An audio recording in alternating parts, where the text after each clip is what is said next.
When I started teaching personal finance classes probably 35 years ago, I've come across in that time a number of different strategies or a number of different options to somehow substantially increase people's probability of success. The sad thing is that most of those things are marketed or sold by individuals who feel like they can capitalize on the very human behaviors that can cause us to experience frustration or experience problems in this process. As we've continued to develop our materials, as we've talked, as we've taught, as we've actually explored, as we've observed, we've found that ultimately this entire process, we believe, comes down to something that I'll just simply call the science of personal prosperity. We do not believe that the process has to be as complex as most people make it. Ben Franklin, when he talked about that when he was 16 years old, and he sat and wrote in his journal, why do people make this so complex? I think even Ben Franklin was experiencing for himself that this really is a formula. There are some things that are going to increase your probability of success in a very significant way. In the science that we have broken down, we'd like to talk about three very specific intelligences that we believe will substantially improve the probability of your success. The first, of course, as we've talked about this, you've heard about a number of times, is behavioral intelligence, of knowing what works and what doesn't work. Focusing on those things that we know increase probabilities of success just because we're so human and we allow ourselves to get caught up in things that ultimately are not in our best interest long term. Financial intelligence is recognizing that today we have a lot of tools available for us that have never been available before, especially with information and opportunities to understand what we can do, whether we do it with an advisor, whether we do it with ourselves, what kind of things can we do that ultimately will make it so that we should in the long term experience not only success in the way we build our prosperity, but also in the way that we enjoy it and find in it the satisfaction that we'd like to have. The third is community intelligence, by recognizing that we're not in this by ourselves. You'll see as we talk about it, it's to whom we choose to trust, who we choose to be his friend, who we have as a mentor. But we'll talk about that once we get to it. In the process, you're going to find that we're going to talk about some principles that ultimately create for ourselves what I would call a lighthouse, some sense, some opportunity to recognize that there's a light out there in the darkness that allows us to make this process more successful, things that we can always look back to and recognize as something that will bring us greater success. And so in this process, we're trying to look for things that are relatively, that certainly increase efficiency and hopefully are quite simple. I have to tell you that there was a group that the management of the Oakland Athletics, they're a baseball team. They came up with something a long time ago that they called Moneyball. And Moneyball said this: there's a lot of people, a lot of teams, Major League Baseball teams that will hire people that can run fast and can be flashy, and obviously they pay them a lot of money to play baseball. What the Oakland Athletics found was some very significant research that had been done through what's called sabermetrics. They found that actually the most important thing somebody could do is just get on base. Now think about it. Actually, if we did a statistical probability and found out what will lead to ultimate wins in baseball, they found that the most important thing you do is just get the guy on base. And so there's a lot of people that will run fast, they're flashy, and when they're up, they're so fast and they're so flashy, when they have a chance to swing at anything, they'll swing at anything for the opportunity to get on. What the Oakland Athletics found is that actually it's the guy that might be a little overweight, the guy that's not so fast. They found that that's the guy that ultimately will develop a very good eye, and he'll make sure that he watches pitches very closely, and whether he gets on by hitting the ball or whether he gets on by walking to first base, the most important thing is that he gets on base. I had something that was fun that happened when I was a little kid. There was a thing in Salt Lake City called spud nuts. They were actually invented here in Salt Lake City. Most of you have probably never heard of them before. They were very popular. They started back in the 1950s, and they kind of franchised, did some different things, but that's not the most important thing. They asked, one of the things that kind of benchmarked spud nuts was that they had young people go out and sell spud nuts. Well, I was always one looking for a way to make money, so I went out. I was probably only about 9 or 10 years old, and I got a little job selling spud nuts. And so you go around to these businesses or door to door, actually asking people if they wanted to buy spud nuts. When I first started the process, I had a very long speech. I'd talk to people. I'd try to get a sense of who they were. I'd try to get a sense of what their what I guess you could say even objectives, although I didn't understand it at the time. It finally came down to this. I developed a little speech. It was very short. It was very efficient, that I felt like ultimately communicated what I was there to do anyway. I simply said, would you like to buy some nice, fresh, golden brown, mouth-watering spud nuts? They're only 35 cents. And that's what they cost at the time. A bag of 6 of them, they cost 35 cents.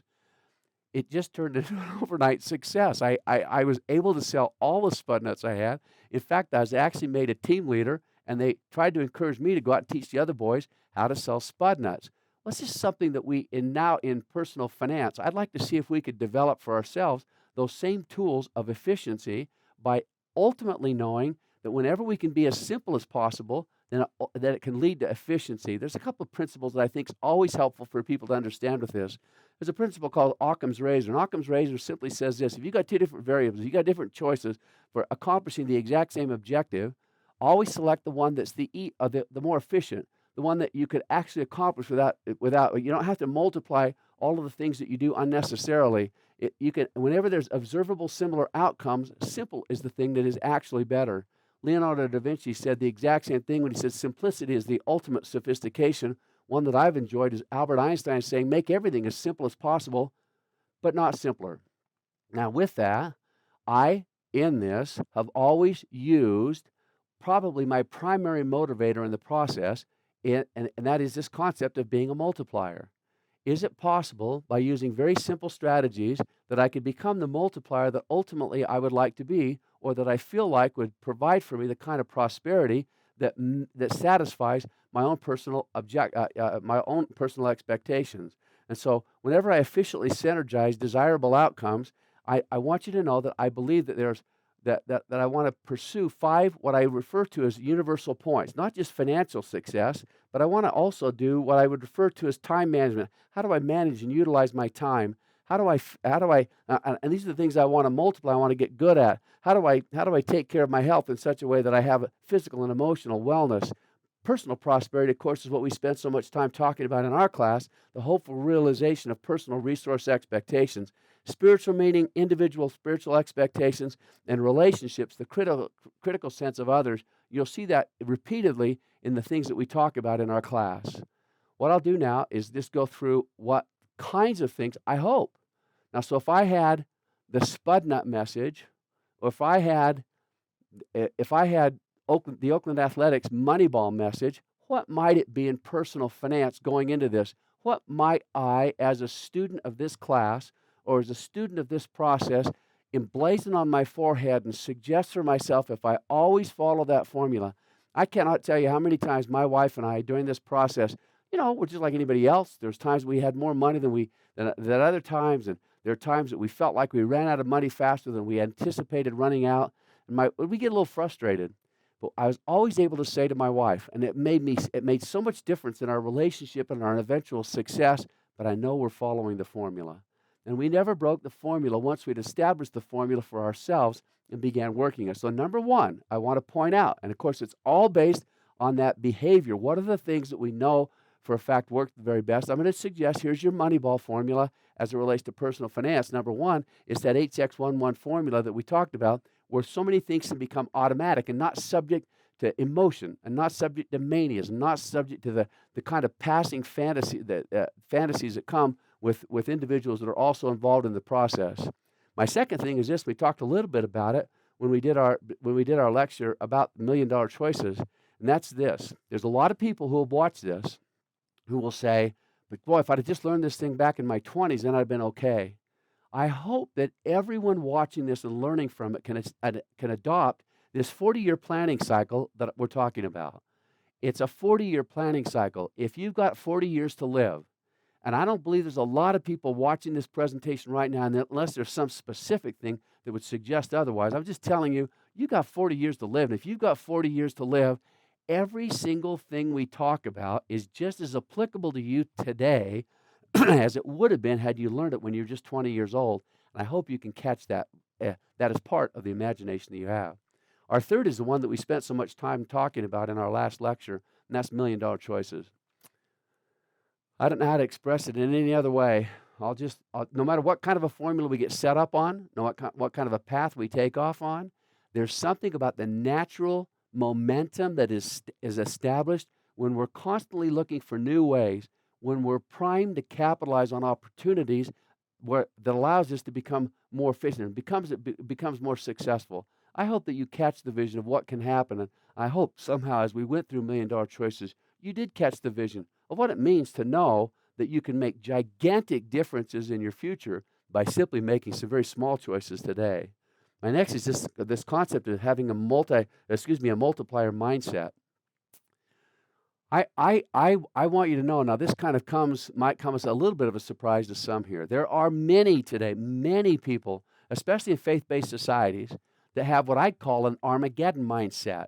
They're very focused. They're very riveted on the fact that this could be the last days. This could be the end. This could be the time that everything's going to explode. There comes new news every day of somebody who's projected that Armageddon will be here in a month or 2 months or 4. Why do those happen? Why do those work so efficiently? Because the human mind is trained. It is actually the DNA of the mind is preset to be most fearful. That's the one. We know that humans, when it comes to personal finance and most things that they do in their life, have two fundamental emotions that cause them to do two dramatic things. Number one, it's greed, and number two, it's fear. Let me just tell you this: which of those two is the most powerful when it comes to the kinds of activities that you and I will engage in regularly? Obviously, greed can have an impact on people, but fear is far more compelling. And most people will reorganize their thoughts and their emotions and everything based upon what we call fear. We've talked about that scripture in Luke 17, where the nobleman left the vineyard. When he came back, he rewarded those that were good multipliers. He said, "Well done, thou good and faithful servant. Have authority over 10 cities," like we talked about. But to the one who feared, the one who was so caught up in fear that he buried his talent, the Lord of the vineyard took it from him. He said, I've got to make sure that that's in the hands of people who know how to multiply resources. We'll talk more about it. I just have to tell you in a very strong way, imagine for yourself the difference it makes to your overall creative capacity, to the way you view this world, to the way you make decisions, if you're imagining for yourself that this is the end, and ultimately we only have 3 months or 3 years or even 30 years to go. And then imagine being somebody who sees this as an opportunity to build as if you're going to be here forever. We'll discuss this more. It is a backbone of what I talk about in our classes, and I think it's so important for us to understand that it's indeed that mindset of forever that will be the mindset that ultimately magnifies, multiplies, and enjoys the kinds of successes and the kind of prosperity that I believe most of us are looking for. So it's the multiplier mindset. It's recognizing for ourselves we're not going to allow ourselves to get caught up in short-term fear and short-term emotions that make it so that we don't accomplish the objectives that we have. When we talk about investing will actually be our very next class. We love to talk about just this. There have been 6 individuals who've won the Nobel Prize for what we refer to as asset valuation. Asset valuation we describe as a process of knowing what an asset is worth, knowing how they multiply, how you grow assets, what kinds of risks are associated with trying to grow assets. 3 of them won the Nobel Prize back in the 1930s. Now, we'll talk about this in depth when we talk about investing, but for right now, just know 3 of them won the Nobel Prize in the 1990s because of this research, and 3 of them just won the Nobel Prize 2 or 3 years ago for this exact same thing, and each of them have identified or recognized and would tell you openly that when investing resources, you can provide yourself a lot of comfort. You can take the fear, you can take the emotion, you can take the short-term frustrations, you can take those problems that experience all the time when people lose tons of money in investing if you'll just do 3 things. If you'll have assets invested that are well diversified, that are well allocated, and that are long-term. We're not getting into it here because obviously we'll be talking so much about it when it comes to investing. But for right now, can you imagine? Can you imagine that we could take all of the emotion out of this process if we followed what Nobel Prize winning investors and Nobel Prize winning individuals have done through their research to document that process is indeed the case? Boy, wouldn't that be the greatest opportunity to make sure that we don't allow ourselves to lose money, don't allow ourselves to get caught up in the manias, to get caught up in the emotions or the fears, and that we just invest with some kind of confidence. We'll show you that when we get to it. So here's what we want to talk about. Here's our intelligences that we first discussed. Number one is the behavioral intelligence. That's the backbone of everything that we do. What will work? It might be the greatest idea in the world, but if we can prove that individuals are not are not going to be successful with it, then it's not worth the time that you take to see if you can make that happen for you. So behavioral intelligence just talks about we want the high impact motivators, the high impact kinds of realities in this process. What kinds of things will make it so that we will be far more likely to succeed in this process, and we'll show you what those can be, and then also show you what the caveats are. Some of the things that a lot of people would say would be great ways to accomplish the objective, but we've proven through our research have little or no impact at all. Our second is financial intelligence. And the financial intelligence, we wanted to make sure that we just have the critical information. We recognize that indeed information today is more vast, more efficient, more available, more detailed, and actually more affordable than it's ever been. We want to make sure that we have access to that information and we're utilizing it to the best extent we possibly can. Our third is community intelligence. We're not in this by ourselves. We are more than ourselves.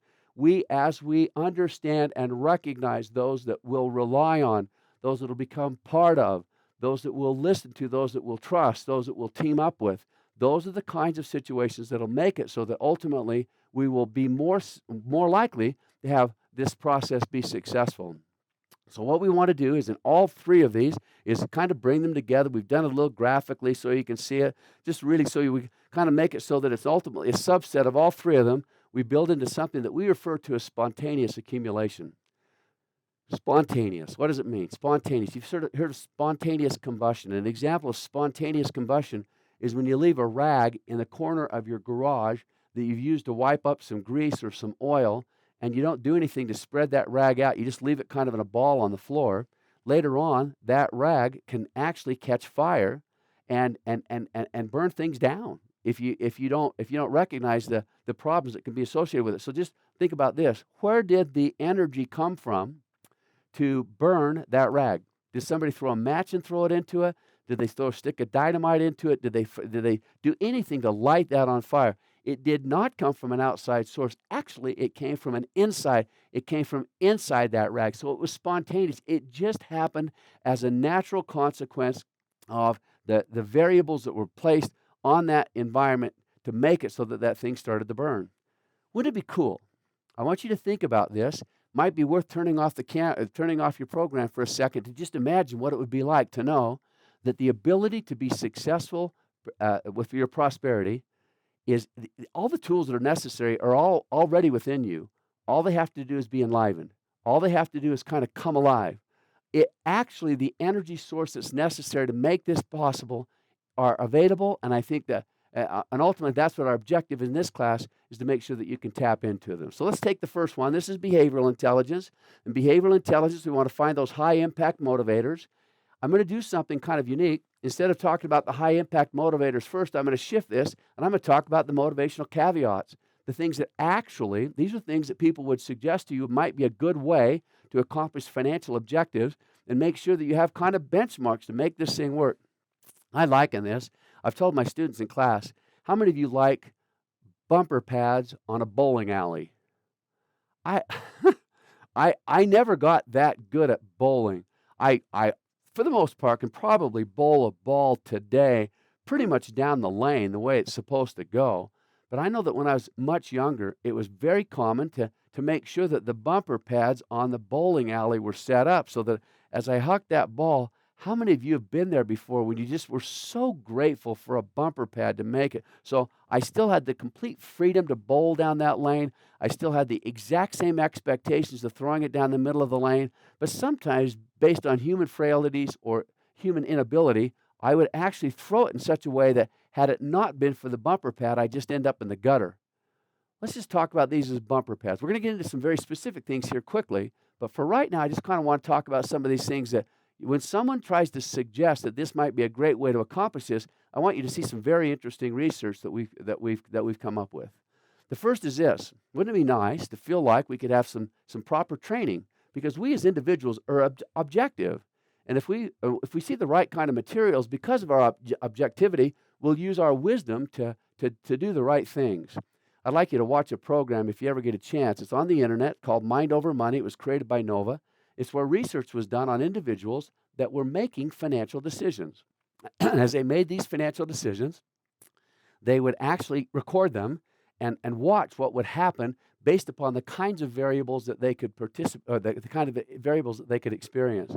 What they figured out, what they concluded, is that human beings are extremely irrational.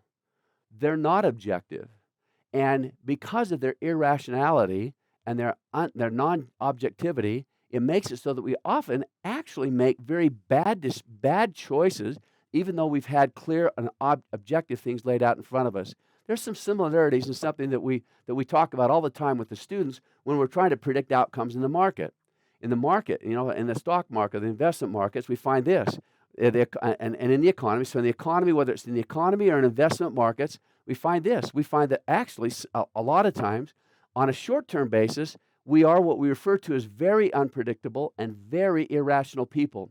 We have a very unpredictable and irrational economy, a very unpredictable and irrational investment market. Stock markets go up and down sometimes in ways that we can't even begin to understand or explain, although somebody at the end of the day will say, well, that was because Cuba decided to send a message to Venezuela, and that spooked the markets and everything went haywire, and so therefore that's why the market went down today.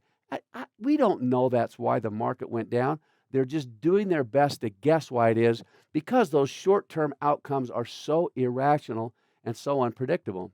But the one thing that we do know is this: on the long term, we're actually very predictable and very rational people. Isn't that the greatest? So markets are actually very predictable and rational. The economy is very predictable and rational, and we want to capitalize on the predictability and rationality of those investments in those markets. And so we just know, we hope that actually, I believe that it's the case also for our class. I'm going to suggest that spiritual outcomes can also enjoy those exact same kinds of frustrations or problems. So what I'm going to do is this.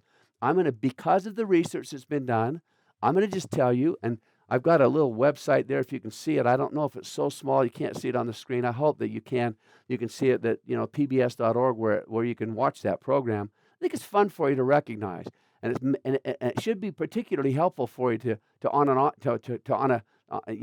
before entering this process, to know that just because we sometimes think we make great decisions, we've got to plan in such a way that we overcome some of those irrational thoughts, feelings, or emotions that make it so that we do not do the right thing. Somebody else might step up and say, what we need to do is have early comprehensive education. Some of you have actually seen that.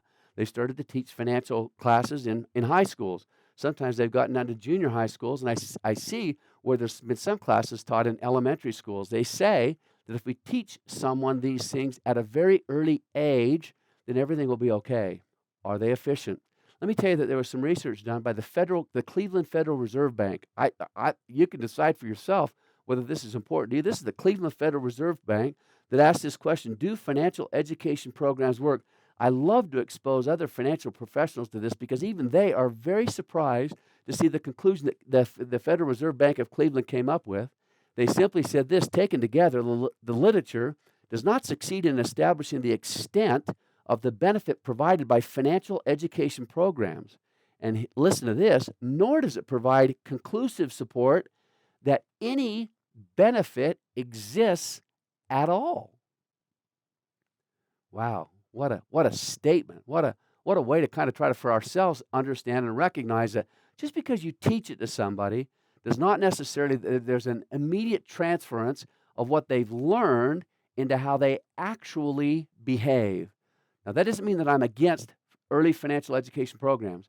I actually believe that if those programs contained a component like what we're talking about with behavior, our research at BYU has proven that the outcomes of students who leave the program are far more successful once they've learned these concepts of behavior that we discuss so openly in our workshops.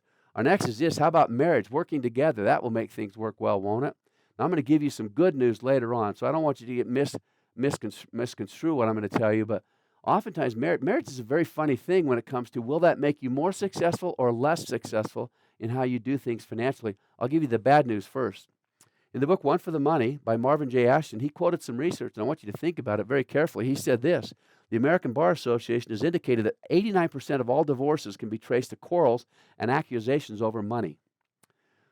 There was some research that was done recently, and they said something like this. They said 4 out of 5 couples today in America today have quarrels and disagreements about the way they handle their money. 4 out of 5, and they have substantial financial problems because of the disagreements that they have.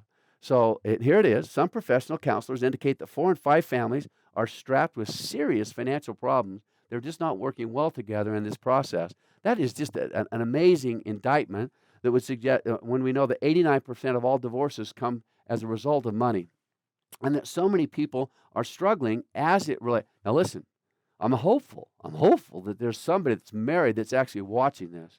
You might, based on what I just said, think, well, what's he suggesting, that we not be married or anything? Well, wait till I show you, and I will give it to you. I'll show you some research that's been done on those that are being successful, that are actually multiplying their resources and doing what they'd like to do with their prosperity. And in those cases, they find that the strength of the relationship in their marriage is what they all refer to as the most important ingredient in their success. So actually, then I'd be willing to say this: when money's working well in your relationship, when there's a good relationship, actually it makes it so that you're far more likely to enjoy prosperity. But as you've seen through the research that Elder Ashton quoted, when it's not working well, it can be very devastating and be something that can cause us a lot of problems. I'll show you a quote later on by President Hinckley that said that in all of his counseling and all the time he's ever spent counseling couples, he said he believes that money causes more problems in marriage than all other problems combined. You'll see that quote come up later. So somebody might come along, and of course, the one that's most likely to do this is some strapping, handsome, wonderful financial advisor that says, but if you'll come to me, I'll make sure that everything you do is successful, because if you'll just follow me, everything will be okay.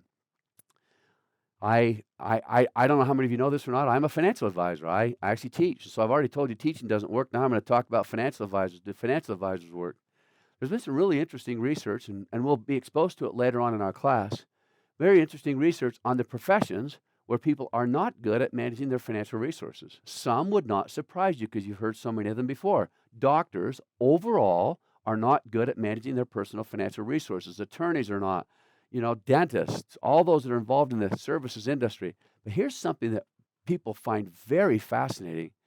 Actually, we can add to the list CPAs, registered investment advisors, stockbrokers, and life insurance agents, those who actually provide financial advice for a fee. We find that they're also terrible at managing their own personal financial resources. And we find that those who are most actively engaged in the ongoing client relationship is the one that's right at the very bottom. They have, in some research, become the one profession that manages their financial resources the worst. My wife always laughs. The shoemaker's son always has the worst shoes, or the painter's house is never quite painted.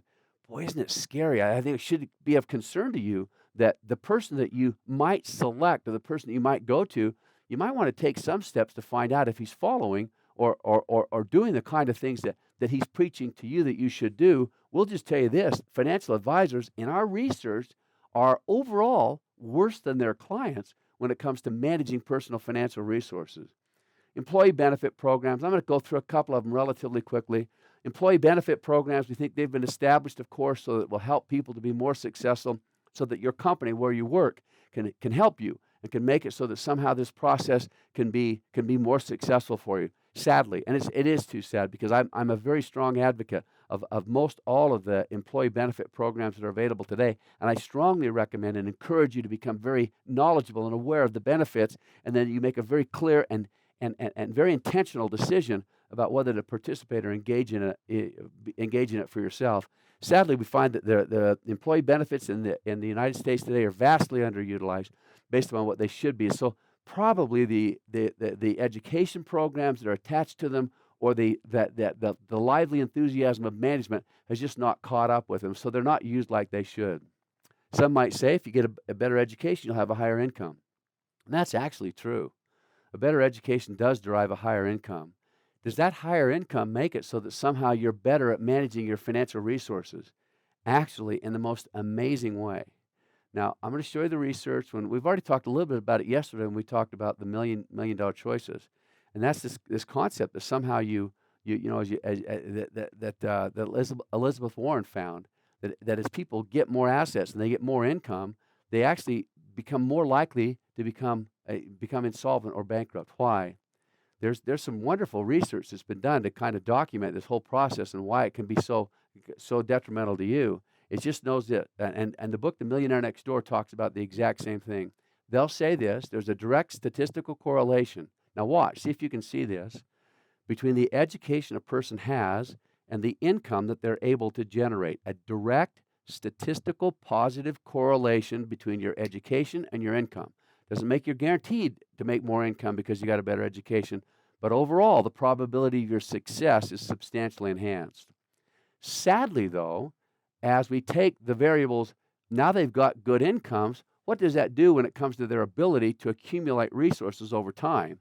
And there's a direct negative statistical correlation between the income that you have and your ability to accumulate resources.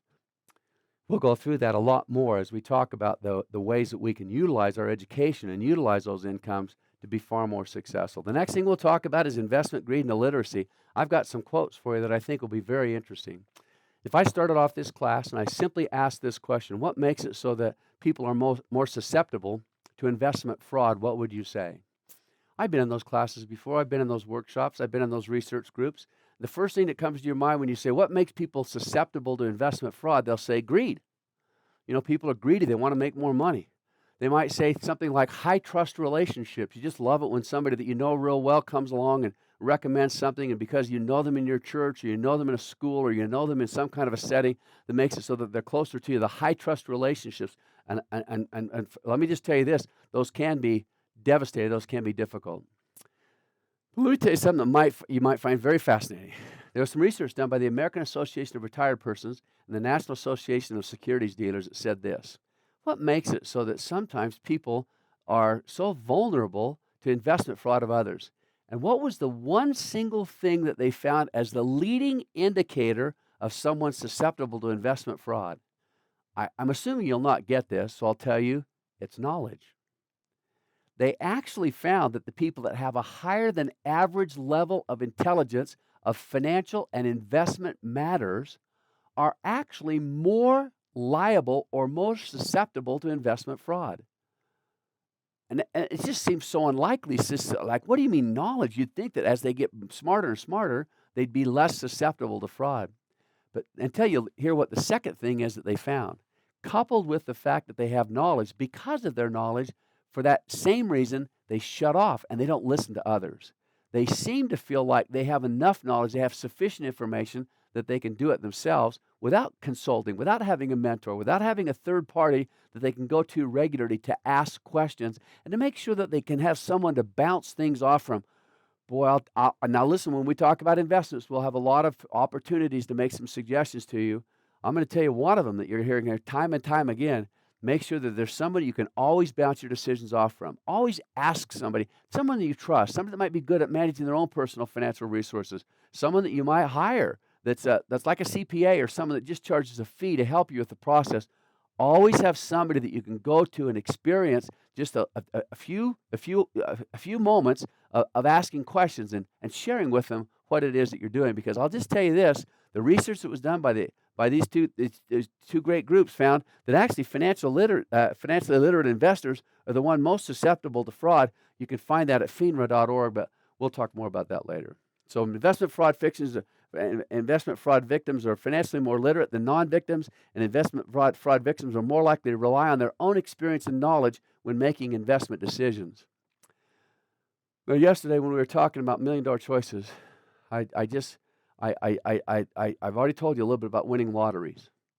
It's going to make you successful to win a lottery and to suddenly have a lot of money. The research is very conclusive, and I know that no one wants to hear it, and I'm not going to deny you the opportunity right now of believing that somehow if you won a $200 million lottery, life would be happy, things would be successful. I'd love to show you how many people I have as clients right now that have come across large amounts of money in some way other than earning it, that are specifically frustrated and discouraged. their overall quality of life has gone down because of the new choices, the new options, the new variables, the new friends that they get in their lives when somebody feels like, or somebody knows, is exposed to the fact that they have some kind of financial resources. It can actually be very devastating. So I'll just tell you this: that the book that we talked about, I think when we discussed this before, was this. It said that a book came out where they researched like 500 individuals who came across large amounts of money in some way other than earning it. And they said within 5 years, 85% of those individuals reported that their quality of life went down instead of going up, somehow thinking that winning the lottery or coming across a large amount of money in some wonderful way will make it so that you'll begin to realize your financial goals and expectations might not provide for you the outcomes that you'd hope for in this process. Run fast, jump high. I know a lot of people that feel like their key to success and fame and fortune and money and prosperity will come as they maybe become a professional athlete. I thought you might be very fascinated in research that was done by the Sports Illustrated magazine that said this. They found that 78% of all professional athletes are bankrupt within 2 years after leaving their profession. And that includes those that were paid tens of millions and sometimes hundreds of millions of dollars for what they did. It'd be fun sometime to give you a long list of those individuals who literally made over $100 million, some over $200 or $300 million during their careers in athletics, who now are flat broke. They have nothing left because of it. So somehow the whole notion of doing it either through winning a lottery, through becoming a professional athlete, or maybe even inheriting it.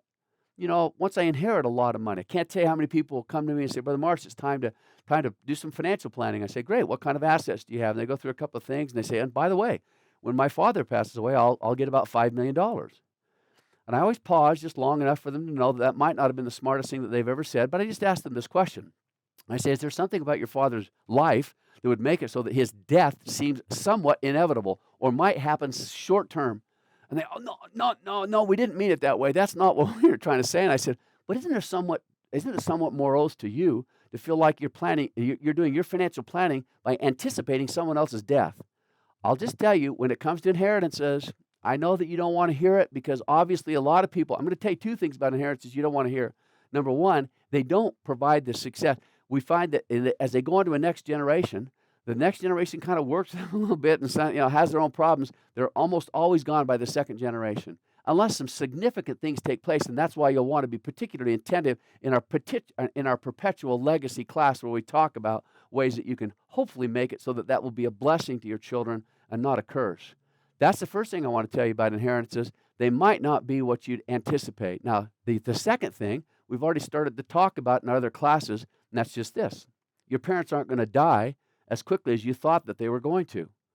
Actually, longevity is going up significantly, and the curve is bending in an almost exponential way. There's a fairly good chance that your parents are going to, so I always tell my students at BYU, I say, don't anticipate your parents' death as a tool of your personal financial plan. Create it by yourself. Number one, it won't do much good. And number two, you may never get it during your lifetime. So just kind of not put that on your list of things that could happen to you. So this says 85% of all wealth has gone by the second generation. We talk about single objective cure-alls. I'm not going to deal with that a lot right now. There's a lot of evidence to suggest a lot of people will say things, boy, I've never known a person that was ever not successful who paid tithing. I've never known a person that was not successful who didn't always contribute 10% to his 401k. I've never known a person who was not. Just know this, the formula needs to be fairly complex. Don't count on single objective cure-alls in this process of trying to understand what will be the very best for you.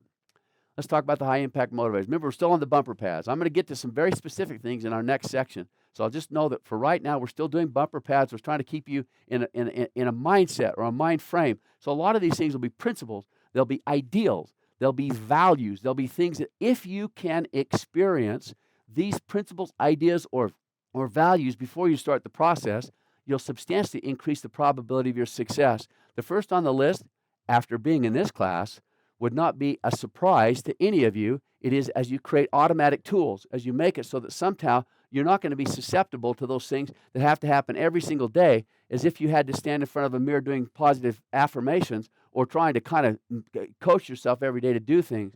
Sadly, there's a lot of things in this life, a lot of things where significant change can only take place if you're really on it every single day, working on it, doing your very best.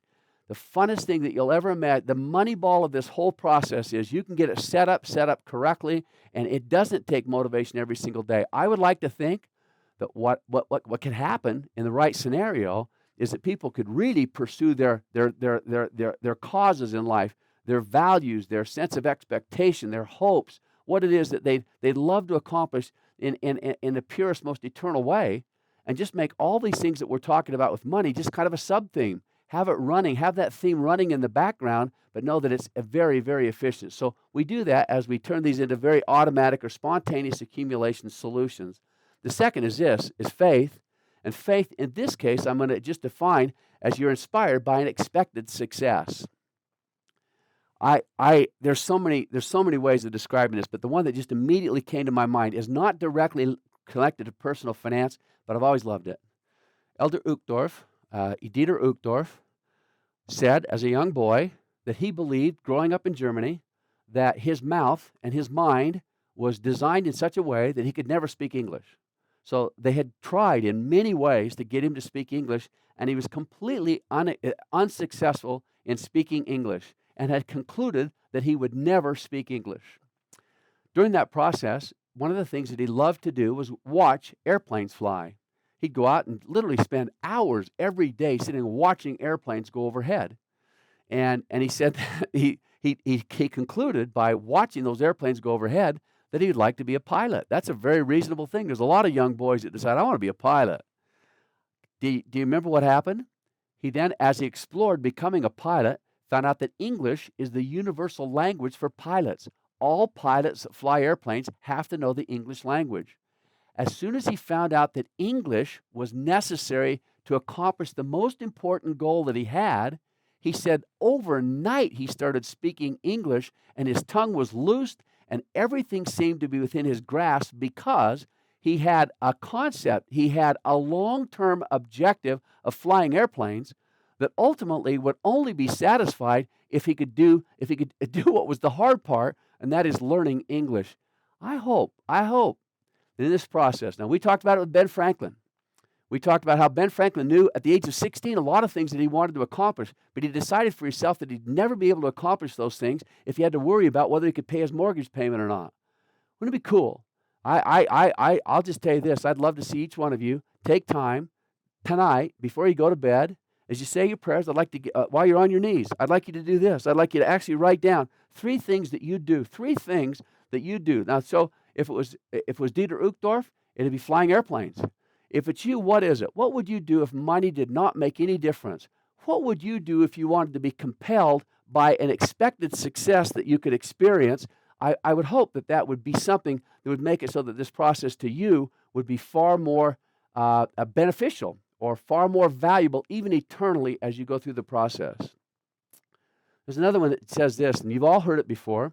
If we can align our professional and financial objectives with our core values, that will substantially increase the probability of our success. We're going to talk about this in later classes. I know I say that a lot, but I apologize. I'm just, because as soon as I think about it, I think about all the things I'm going to be telling you when it comes to how do you align your core values with what it is, align your financial objectives or expectations with what it is of your core values. The best way that I can describe it to you right now is it was in a talk that was given by a dear friend of mine, Clayton Christensen. Clayton Christensen and I grew up in Rose Park. We grew up together. He was about a year older than I. We lived in the exact same ward. I tell my students that I believe in fame by association. I'm famous because of who it is that I'm associated with, and so I'm famous because I know Clayton Christensen. He's been recognized and acknowledged as a world leader, as one of the most creative and intelligent intellects in the entire world. And so can you imagine that someone like me grew up with him? Clayton Christensen had gone through some very significant health setbacks. The first one was he developed what's called non-Hodgkin's lymphoma. That was actually the same type of cancer that took his father, who was our stake president. He succumbed and died because of non-Hodgkin's lymphoma. So he was during the process of overcoming this non-Hodgkin's lymphoma. He'd gone through the treatments, and one day, as he'd been out doing some work, he was driving back to his home, and he felt some problems in his heart. And they seemed to be significant enough that he determined it was probably smart to take himself to the hospital. Fortunately, he was only 2 blocks away from Boston General Hospital, which is one of the leading heart institutions in the entire country. He drove himself to the emergency room, and they said that had he not gotten there that quickly, the nature of the heart attack that he'd had is what they call a widowmaker. It makes a lot of widows out of those who have those kinds of heart attacks. And so here he is, he'd had cancer, he'd had this major heart problem, and as he had started to overcome both of those, he was one day lecturing in front of a group in one of a church meeting, and he said he started to feel some numbness in his face, and before he knew it, he was on the floor. He'd had a stroke. So he'd had cancer, he'd had a heart attack, and he'd had a stroke. Because of those, the Harvard, where he's a professor at Harvard, the Harvard Business School, they said it might be good to have him give our commencement address this year and tell us, what's the last thing you'd want to tell people? What's the one message after having these kinds of life-threatening moments? What would you like to tell the students here at Harvard? He got up, he gave his lecture. It was called How Will You Measure Your Life? It became, Harvard put that up on the internet, and it became the most requested a statement or download from Harvard in Harvard's history. Never had more people requested more downloads of this wonderful talk. Because it had been so good, Clayton decided to turn it into a book. You can get it. It's called How Will You Measure Your Life? Oh, although we will have an opportunity to talk about it more later, I will just tell you, and there are specific ways, there's some things that we're going to suggest as specific recommendations for somehow trying to, in the best possible way, to align your financial objectives and your career or professional objectives with those things that are truly significant, are truly of value to you. Clayton talked about how when he was working on his Rhodes Scholarship, he was so brilliant. It just surely made all of us who knew him closely feel very inadequate intellectually. When he was working on his Rhodes Scholarship, he said he took upon himself to every single night get on his knees. Every night get on his knees. And for 1 hour, he dedicated to one single objective. And guess what it was? It was, Heavenly Father, why did you place me here on this earth? What is my calling in life? What am I here to do? And that's what ultimately this book became. I highly recommend it to any of you. And it becomes a great tool as of course, he's very out of his entire book. He says, if you want the highest impact motivator you can possibly have, follow the core values. Follow those things that are causes. Follow those things that provide the most eternal significance in your life, and you'll significantly enhance the probability of your success. Our next one is partners, and how you relate to and are successful with partners. We have some partners that are very obvious, our spouses. There's nothing that could make this process more devastating than to not have a good partner relationship. There's nothing that can make this process more enhancing and more possible than when you have a good partner relationship. We'll talk more about it today when we talk about community intelligence. So for right now, just know that when it comes to those that we choose to select as our partners, our team members, our business partners, our marriage partners, our neighbors, and others, ultimately that will go a long ways towards our eventual success. Something that's very closely related to it is the communities, where we become involved in those who really are accomplishing things of significance. But we'll talk about it when we come to it. So an example is just to make sure that you have an example. You have a compelling example of the success that you want to accomplish. We talked about this sometime in another section, but I'll just tell it to you because I like it here. When I was at the University of Utah finishing my MBA, we had a little kind of a guest lecture series. In that guest lecture series, they'd have people that had been particularly successful at different things. The guy that came, though, the day that I remember so distinctly, his name was Wally Wright. He's the guy that created the trolley barns down in Salt Lake and turned them into malls, and they call it Trolley Square in Salt Lake. He did the same thing out in St. Louis and created these wonderful they were very strong successes at the time. Wally Wright did something that was very unexpected. He stood up and he just said this: I'm going to teach you something that I'm going to bet that you have not heard while you've been going here to the University of Utah. And I'm going to tell you this: it's the most important single thing that you'll ever have in your eventual success. Now, that's kind of a fun gauntlet. You can imagine 100 MBA students sitting on the edge of their seats and saying, tell me more. I think, something that's more important to your eventual success and something you've probably not heard. He said, once you have your degree, he said, I want you to pick the industry or the company or the individual that you'd like to work with, the individual, the company especially.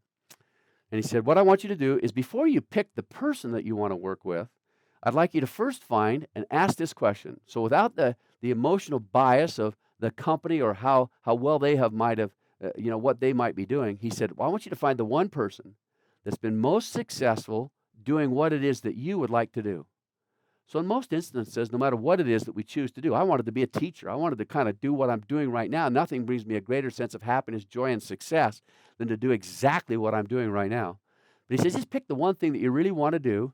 And then he says, find that individual who has already established success in the most spectacular success in the area or that thing that you would like to do. And so he said, once you find that individual, here's what you do. You get an appointment with him. He said, now it's going to be hard. He gave us a few suggestions on how to do that. But he said, you get an appointment. Even if you have to go chase them down on the street and tackle them. He said, you shake their hand and you say, I will pay you for the opportunity to work for you. I've loved that quote ever since then, because he said, if you jump into a river that's already rapidly rolling, it will only make it so that you move that much faster. But if you dive into a cesspool and you try to swim out of that thing, it will always battle against any success that you try to accomplish. I know that each of you can understand in a hypothetical way, but I hope now a very real world kind of sink it deep into your DNA. Make sure that you have very compelling examples of success that you're working with on an ongoing basis. That follows and is very uniquely related to mentors and those that can kind of go back and benchmark your success along the way. We'll talk about those more in just a minute. There's a great quote by Ezra Taft Benson. And that quote has kind of become the benchmark of a lot of great things that have happened with my students at BYU. And I love it myself in such a wonderful way. President Benson said this. He said, when obedience ceases to be an irritant and becomes our quest in that moment, God will endow us with power. How many times have you been caught up in a circumstance where you became frustrated, you became discouraged, you became annoyed, you become set back, you just felt like things were not going well, and what you found was that it took a mindset or an attitude shift where you said, instead of looking at this as something that's discouraging, demoralizing, frustrating, or overwhelming, what I'm going to do is perceive whatever it is that I want to accomplish as a quest, something that's compelling, something that will actually make me a dramatically better person because of what I'm doing. If you can have that quest mentality, obviously it will substantially increase the success that we hope to accomplish. There's some great research. This talks about obstacles and how you handle obstacles in your life. I actually have, and I've shown them to the students, 5 different research projects on people who became centenarians. That means they grew to be 100 years old. In all 5 of those research projects, done completely independent of each other, they asked this question: what is it that we could feel like might statistically increase the probability of actually turning into 100 years old? And in each of those cases, what did they find was the single leading contributing factor to their success, or to the fact that they became 100? They said this: they had a very healthy attitude about the way that they overcame obstacles. And here's how they defined a healthy attitude. The first thing is that when something bad happened in their life, they didn't just pass it off. They actually accepted a time frame within which that they could actually feel bad. They could remorse. They could specifically feel like somehow that was something that they obviously wish that would not have happened to them. But they, after a certain period of time, whatever it is, so they say that actually feeling bad about something, curling up in the fetal position, crying, doing something that really reflects the feelings that you're experiencing, the emotion, that's healthy. That's good. You should actually do those things. But then there should come a point in time where you can put all that behind you and move on. Now listen, when it comes to finance, when it comes to our careers, when it comes to our professions, obviously there's going to be times where we have obstacles. If we can develop that unbelievable ability to make sure there's a healthy period set aside for feeling bad or experiencing sorrow, but then getting over it and moving on to the next thing will be very helpful. Tracking, being proactive, making sure that somehow the way that you're doing things. One of my favorite quotes comes from President Monson, and it obviously relates to this very specific thing that we call keeping track and making sure that somehow we don't get caught up in some world that just says, oh, it'll just happen kind of because of who we are. We know that we have to track our success. President Monson said this: when we deal in generalities, we shall never succeed. When we deal in specifics, we shall rarely have a failure. When performance is measured, here's my favorite part. Just kind of enjoy this for a moment. When performance is measured, performance improves.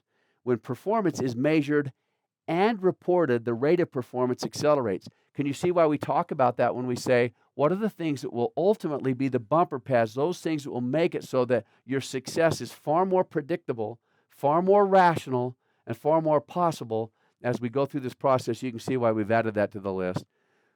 Making sure that we clearly understand how when we do this for another person, we become the Savior's hands in someone else's life when it comes to the way that we serve and the way that we help other people. It's amazing how much our ability to work is enhanced when we are able to serve others and become someone that they can look to and rely on for the kinds of successes that they like. Just information, crucial information sources. I'd like to recommend to you a book that I found to be very good. It's called Change Anything.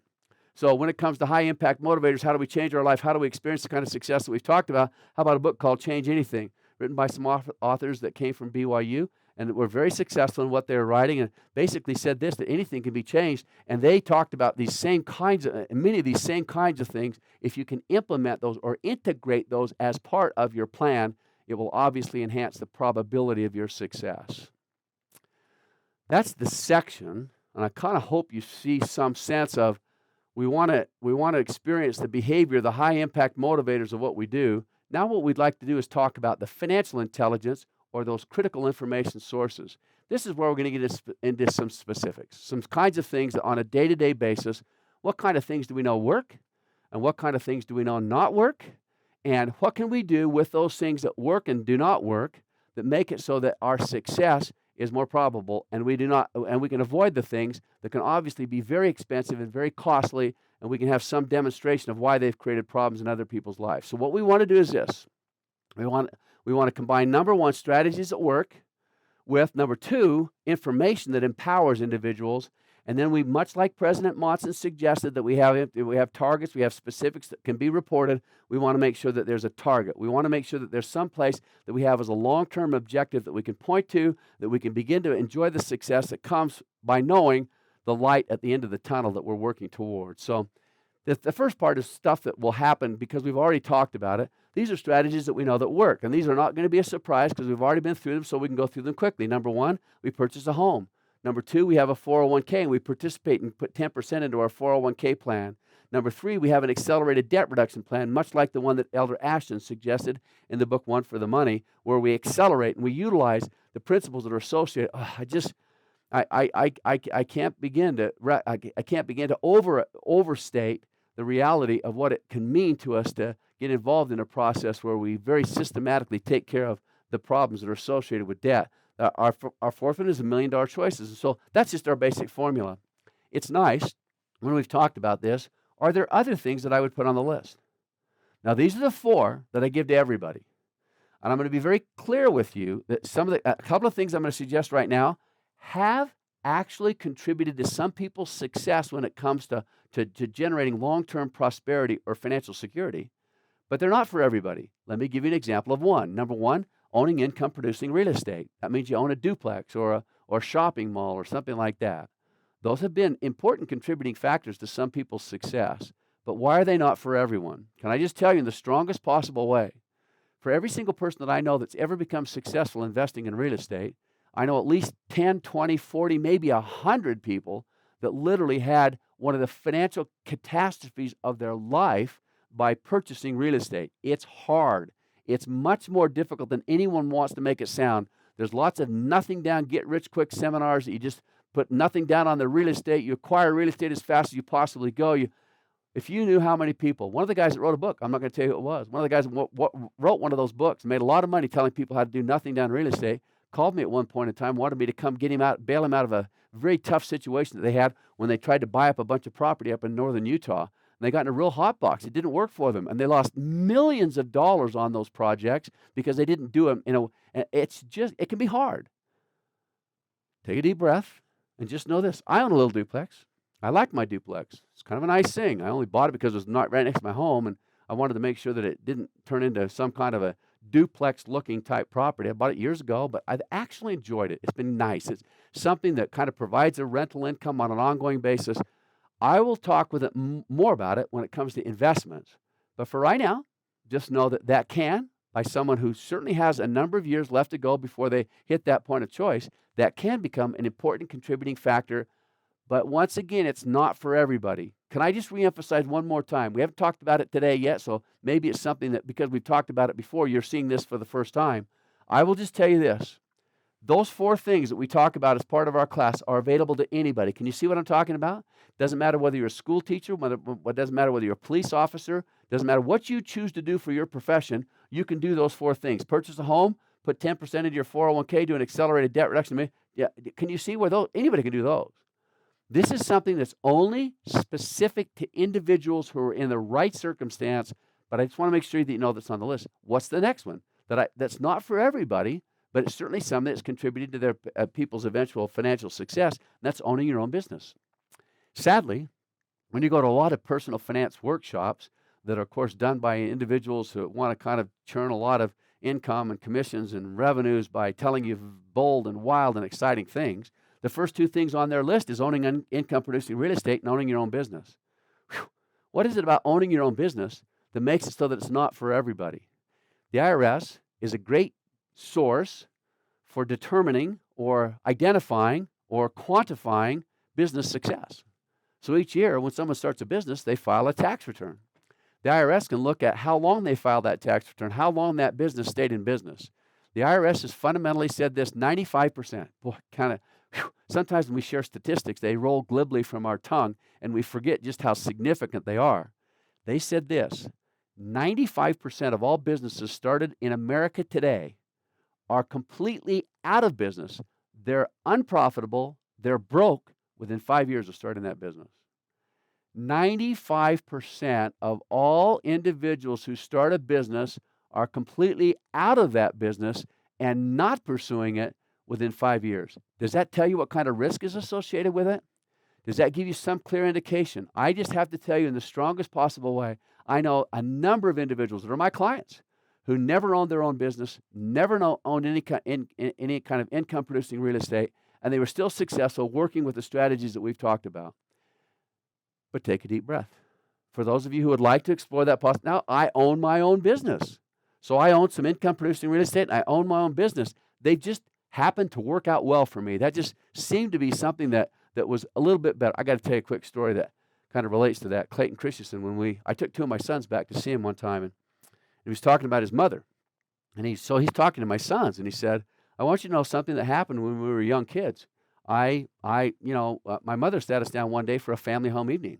And in our family home evening, she said this, you guys got to talk more. So this is Verta Mae Christensen talking to her kids. She said, you got to talk more.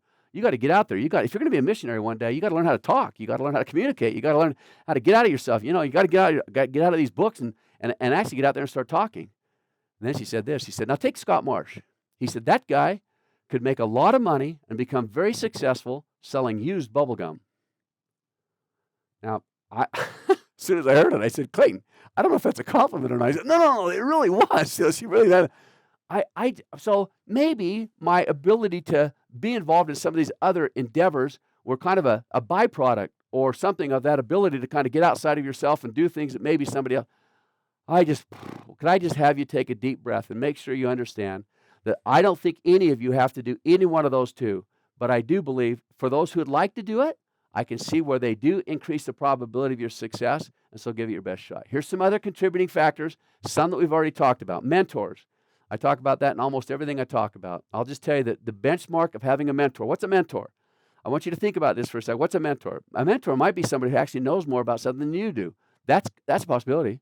A mentor could sometimes be someone that you just meet with on an ongoing basis to see how well you're doing at the goals that you've established for yourself and the steps that you decided to take within a certain a certain time period to be successful. I'll just tell you, mentors. I will talk more about it so that you'll see what happens. But I'll only say that success is dramatically enhanced when you do indeed have some kind of a mentor. In this case, we're going to talk about marriage as being, now remember we talked about it could potentially being a problem. Look at this research that was done at the Ohio State universities, where researchers showed that a person who marries and stays married accumulates nearly twice as much in personal wealth as those that are single. I always look at my students once I give them that statistic, and I say, for those of you who are still single, how many of you now feel even more motivated to be married than you ever did, knowing that it'll be a significant contributing factor to your personal prosperity if you do it and do it correctly? And we'll teach a class on prosperous partners and how that will be very helpful to the process. So nevertheless, marriage is very healthy. Number two, another one, how do you take care of your health or staying healthy? Here's a great research project that was done that by the British Medical Journal. It just said this: the healthier you are and the richer you will get. And I know that you can all imagine that. I know that you can experience for yourself what it means to just have a healthy emotional attitude, a healthy physical being, a healthy sense of what you can do on every day to make things happen because of the great health that you've experienced for yourself. My next one is just be optimistic. And you know from our research on how long it is going to be before someone dies that optimism can be such an important contributing factor in success. So now that we know the ones that we know work, let's put those on the side. These are the ones that we've determined very clearly are the things that work. Let's talk for fun about some of the things that we know through our research do not work. I think you'll have some fun with this. I probably will not take as much time with this as I do with the students, because the students, I feel like, sometimes need to have a little more kind of groundwork because they're young and they really haven't seen a lot of these things happen. But I'm going to assume that those who are listening to this tape either have a knowledge or an awareness of some of these things, or they can at least have access through Googling things to learn more about it. So here's the first one: debt consolidation loans. What's a debt consolidation loan? Here's kind of an example of a home equity debt consolidation loan. I just tell the students collateral means is, sometimes referred to as security that you have against a loan. It's assets that you pledge as a borrower for security for a loan payment. Don't worry about the technical definition. Let's just kind of put it in a very visual way. You buy a home. The home costs you $200,000. You have a $20,000 down payment, and so you have to take out a $180,000 loan for the rest of the property. That's very common. When you take out that loan, what you do is you pledge the house as collateral for the loan. So if you can't pay back the loan, what do? They take back the house. That's what it means to have as collateral. So it's pledged specifically so that if you cannot follow up and pay off the loan like you had anticipated you would, they can come back and take back that home. Now watch what happens over time.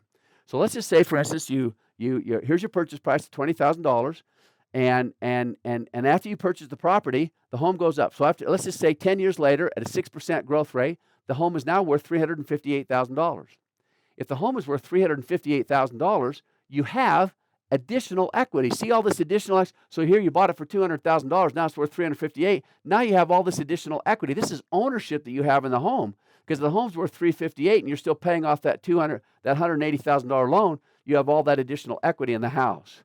And so God, you got all this additional equity, but let's just assume over time that you've actually borrowed other money. You might have borrowed money to buy a car. You might have borrowed money to do student loans. You might have borrowed money there's a number of different things that you could borrow money for. Somebody comes along and they try to suggest to you an opportunity for you to take out a loan, take out an additional loan. So now let's increase this loan that you have right here. Let's increase it from $180,000 maybe up to $300,000. That would still have sufficient equity. That would make it so that you could take out maybe another $120,000 in debt. You take out $120,000 in debt for what? What you do is you take that money and you pay off all those other debts that you have. By paying off all those other debts, what happens? Now watch how this works. We'll see if we can go through it quickly enough. So here's your mortgage payment, the $160,000 balance. Here's an automobile loan. Here's a Visa card loan, a MasterCard loan, that kind of stuff. Now watch this. Here's the payment that you're making. Here's the interest rate that you have on each one of those loans. Here's the balance that you have on those amounts. So right now, it would be very common to be paying about $541 a month for these other debts. Somebody comes along and suggests this. They say, let's just take all those debts, let's borrow some extra money against your house and just roll all those debts into one payment. And because it's now borrowed against the house, instead of having to pay $541 a month towards it, your new payment towards this home equity debt consolidation loan is much lower. It's only $106 that you have to pay. So there's the $106.04. So instead of paying $541, you're only paying $106. Does that sound good? Yeah. You say, God, that'd be great, because now the interest rate that I'm paying is lower, the amount of money that I'm paying is much lower, and so why don't I do that? And there are indeed a lot of very specific advantages. One payment, lower payments, lower interest rate, tax-deductible interest, makes borrowing more possible. Are all those things good ideas? The sad thing is when we look into the behavioral realities of these loans. When we look into the behavioral realities, I want you to know this. The American Bankers Association did this research. They said, now kind of follow this, because it's a number, and for those who want to tune out with numbers, you got to make sure you get this point. They said this: of all those that take out a home equity debt consolidation loan, within 3 years, 85% of those people will have reoccurred every debt that they had when they first took out that loan. So they'll have all those payments back. So all those payments that we had here will come back within 3 years. And so then we'll have the bigger payment here, plus we'll have the higher amount that we're paying towards that home equity loan. It behaviorally doesn't work. So what I'm going to do is put down here, and actually I said 3 years, it was 82%. Within three years, 82% have reacquired all of the debt. And here's the problem. If your income is right here, can you see this little bar? It says, there's my income. But if these are my expenses, how do I fill in this gap between my income and my expenses? I do that on an ongoing basis by taking out more debt. Well, somebody comes along and says, we'll just consolidate all those debts and move. But if I don't change this formula right here, if I don't make it so that my income grows or my expenses decrease to meet that level of income, I'll go right back into that same hole. I have to change the behavior that got me there in the first place. And so my goal is just to change the formula and to make it so that you don't have that this formula here. You have a formula where you make your income live up to your expenses. I will tell you this: back in conference some years ago, President Monson, before he became the prophet, before he became the president of the church, said this. He had something that in Samoa they call a makawhake. I went on to New Zealand, and so I know something about the Polynesians. And a makawhake is just this. In Samoa, they can go out and catch crabs very easily. Do you know how they catch crabs? They take a little piece of chicken and put it on the end of a string, and they just dip that chicken down into the water where they know crabs are. What happens is a crab will come up and latch onto that piece of chicken. They don't hook the crab with a hook. The crab's not got handcuffs on. There's nothing actually compelling that crab to get caught other than the fact that the crab won't let go.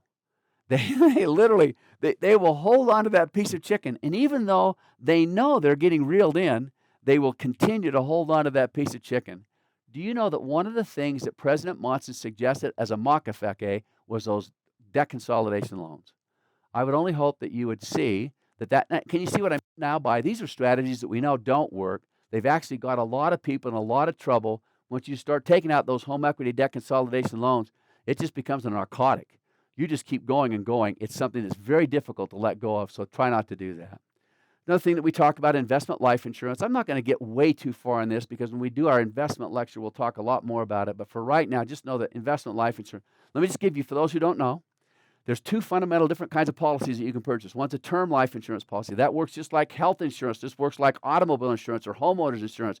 You pay a premium, and if you're paying the premium when you have a problem, they will pay a benefit. A long time ago, someone came up with a spectacular kind of thing in insurance that said this: why don't you just pay a much higher premium, and then you'll build up this investment account. And this investment account's got all sorts of different potential benefits that are associated with it. We'll get into more of it later. Can I just tell you this? I've been teaching life insurance classes now since 1980. I think I probably have experienced every kind of life insurance there is. And I'll tell you that there's only really one type of life insurance that the vast majority of all people should be purchasing. It's called term life insurance. Let me give you a quick illustration. Here's a little thing where we took a 35-year-old individual and a 45-year-old individual, and here's your term life insurance rates right there. Here's these whole life or these investment life policies that we talked about. To buy $500,000 in face value, it cost a premium of $285. The whole life policy would cost $5,515 a year. Can you see the difference? So instead of paying $285 a month, $285 a year, you pay $5,515. A huge, huge difference. And so there's term life insurance. You just pay your premium, you get a death benefit. With whole life insurance, you pay the premium, but you get a death benefit and an investment. I don't know how to say it better. 80%. Now, how does this fit for our behavioral reality? 80% of all life insurance policies purchased in America today will be canceled within 5 years after they purchase that policy. If you put a lot of money into this whole life policy right here, you'll basically lose all of it. I can only tell you, and like I say, we'll get into it, but just know that I have always told people, and I do not know of an objective financial consumerist out there today that does not say the exact same thing. Just avoid investment life insurance policies. Term life insurance, that's the way that you find enough life insurance to cover you. When we get into our life insurance, we'll talk about how much you should have and how you can afford it and what you should do.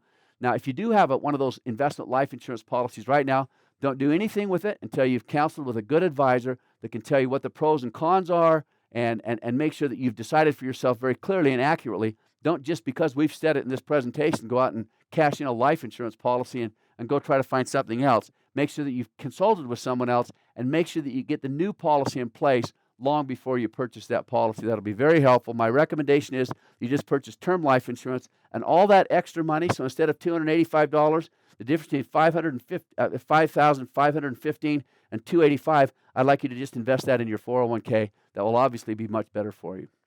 The quest for a higher than expected yield. How many of you would like to have been an investor with Google when Google first started out?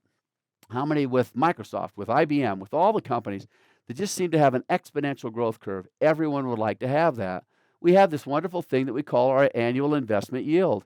Let's assume that you've got one of those higher investments. Isn't that kind of fun? Wouldn't you like to see something like that?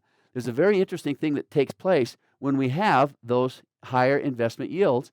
We have to take more investment risk to get the investment yield. We'll talk about it in investments, but most of you intuitively know that. To get the higher yield, you take higher risk.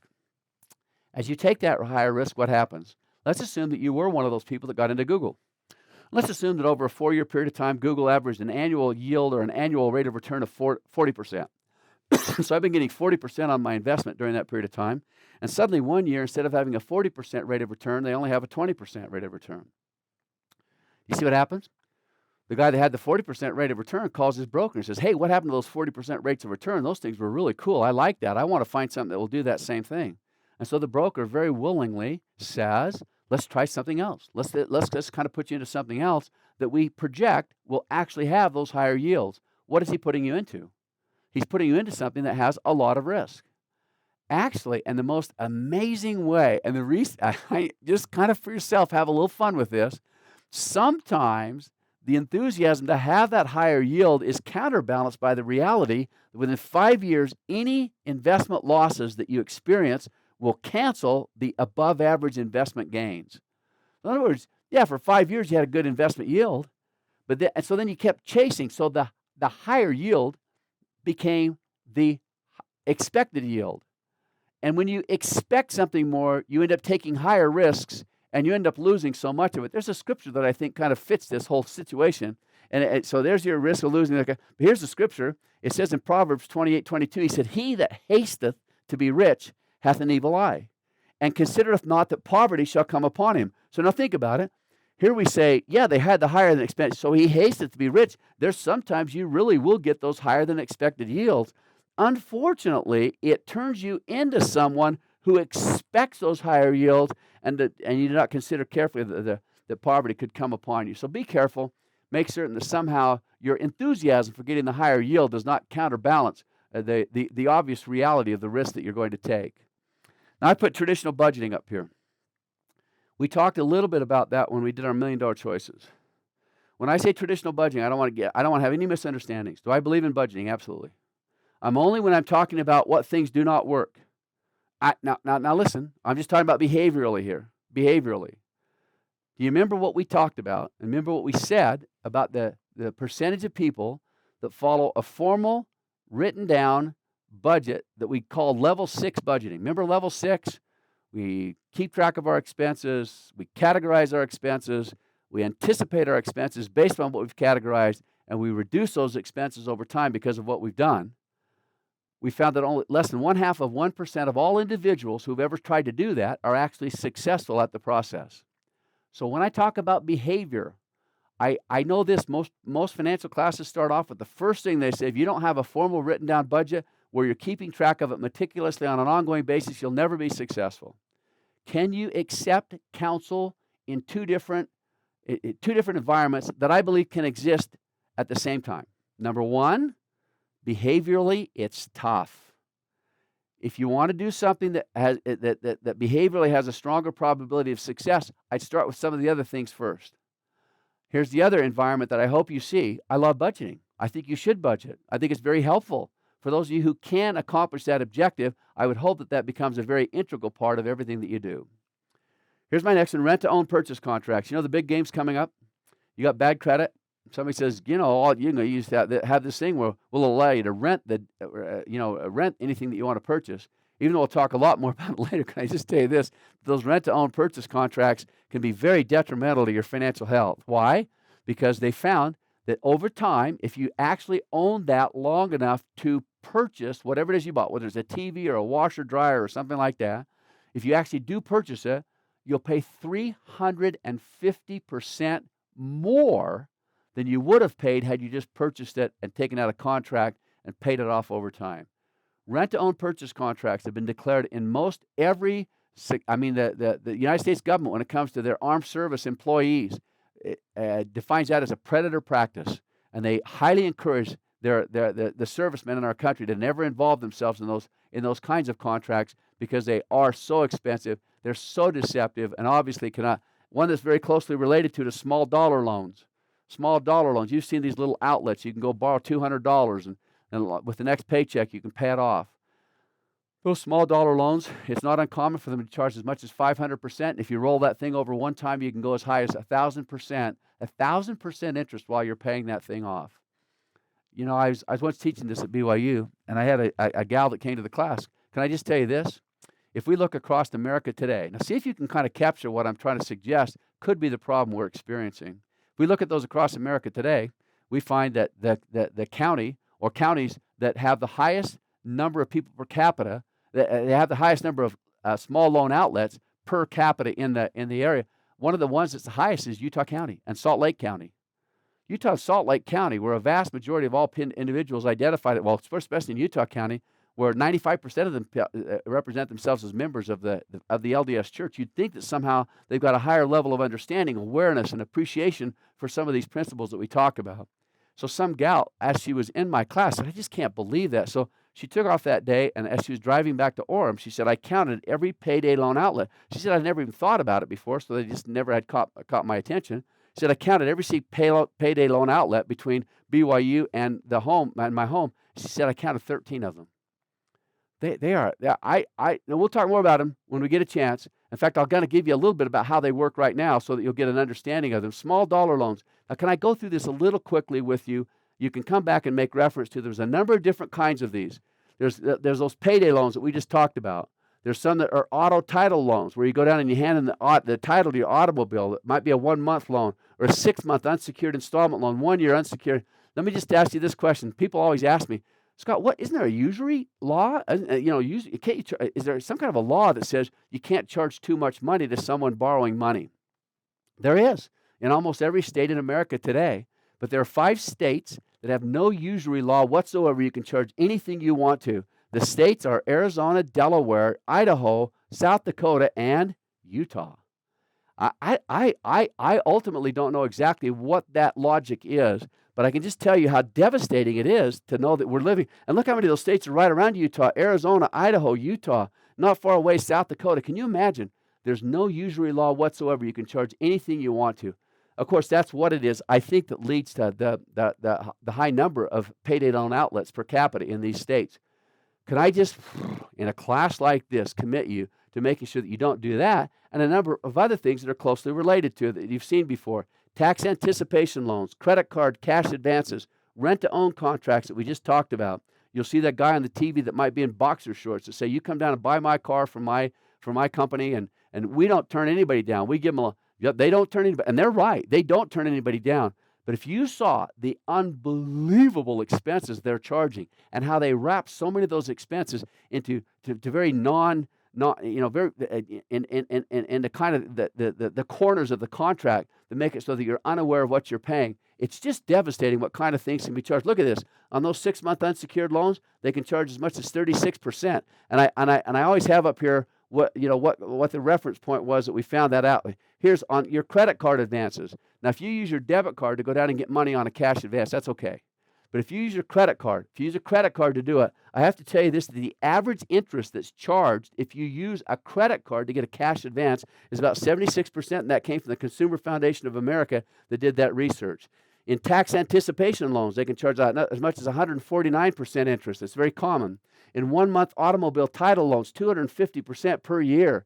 In rent-to-own contracts, 311% interest per year. If that does not scare you away from that kind of a contract, perhaps nothing should. In those 2-week payday loans, the average loan pays 426%, and if you roll that loan over just one time, the interest rate can go over 1,000%. I hope that kind of the whole thing from this just says that's probably not something I want to experience. Automobile, no one's turned down on those contracts. It's 30% that they can charge on it, but they have a lot of different other things that they charge you, like extended warranties, credit life insurance, etched glass, all those kind of things that everyone that talks about it will tell you they're just not necessary. Anybody that's objective, consumerists will say those are traditionally not necessary when you buy those cars. But with somebody that really needs to have that car because they have bad credit, they'll basically sign up for anything just to have somebody give them that contract, obviously not in your best interest. We talked before about two-income households. When you have two-income households, it's okay for you have a two-income household. I'm not suggesting that, but when you use both of those incomes to qualify for a loan, it can be to your devastation. We talked about in our last class that book from that two-income track by Elizabeth Warren. I'm only bringing it up right here. We've already talked about it, so it's not necessary to go through it again. Just know this: there's a very long list, 10 reasons why America's two-income families aren't what you think they are. You might want to just Google that. Elizabeth Warren, 10 reasons why America's two-income families aren't what they are. And boy, there's a very significant list there that would kind of make you pause before you think that somehow by having more income that would come by having both of you out there working, it might not provide the benefits that you ultimately would seek. I, of course, as I talked about before, use the Millionaire Next Door as part of my class. In the Millionaire Next Door, just for fun, I just want to suggest these are people that have gotten very good at building up resources and ultimately multiplying their prosperity. In that book, it just said this, and this is their research they came up with. They said the spouse rarely worked. In those households that got very good at this, the spouse rarely worked, and if they did work, they did not have any time-consuming professional careers. Kind of a nice little thing that you might want to consider as it comes to those kinds of opportunities. In that book, The Millionaire Next Door, they talked about something called economic outpatient care. And economic outpatient care is this: money that we give to our adult children that we probably shouldn't be to them. It's a very my students in class, I just harass them. I just beat them up with it. My parents of those students would pay me twice as much for what I do with them in those classes. That's when you go back. Now listen, I do have an exception to it, and that is education. Those that are in the Millionaire Next Door, they do say they'll pay for their kids' educations. And it's your choice whether you'd like to do that or not. But I'll just say this. Once that education is through, I just commit my students. I make them raise their hand and swear that if they ever need any money, they will not go back to mom and dad. Why? The pressures that you create in your parents' life when you do that are unbelievable. It's so sad. If somehow we knew what parents go through, I can't tell you how many people have sat in my office and in tears talked about these long-term relationships. They co-signed on a loan with a child, and they're paying all those payments. They promised a child that they'd pay him a certain amount of money over a long period of time, and then now they can't afford it, and it's causing financial devastation for them. I just say that it's one of the single leading threats to your long-term financial security is to enter into these kinds of relationships with your adult children. The research will just show this. For every dollar that you give an adult child, it decreases that same adult child's income-making capacity, generating ability, or enthusiasm to make money by a dollar and sometimes even more. There's a direct negative statistical. You think that you're empowering them. You think that you're giving them hope. You think that they're giving them new possibilities and opportunity. Our research shows that actually it's working against them in a very significant way. I'll be quick. There's merchant shopper card incentives, that kind of stuff. Some of you will be just stunned with some of the things I put on this. All these things are different things that merchants will say are great tools for your financial success, like frequent flyer miles, preferred shopper miles, gift cards, contests, coupons, all these kind of things. For right now, because we do talk about this in a future lecture, can I just make sure you understand that most of those are on their surface. You think that they're somehow that's so good for you. But the reality is they can be so devastating. I'll pick one of them, gift cards right there. Do you know that the average American family today has $400 in gift cards sitting in drawers or in cabinets in their home that they've never used? They just didn't use them. The American Retail Consumer Foundation found this, that of all those people that spend money on a gift card, they'll spend 30 to 50% more when they're not paying cash. They're just using it for a gift card. There's just a number of reasons why you want to be more careful with the way that you do that, and we'll make sure that you have some recommendations that will make that possible. So for right now, we'll just leave it at that, and I'll come back to it when we get a chance. When it comes to information that empowers, this is going to be short. This is going to be just, I think, quick enough that you'll just get the point without going into a lot of detail, but you'll have the opportunity to come back and review it as you feel like it's necessary. Information empowers. We've always set for our students as we pursue these great information sources.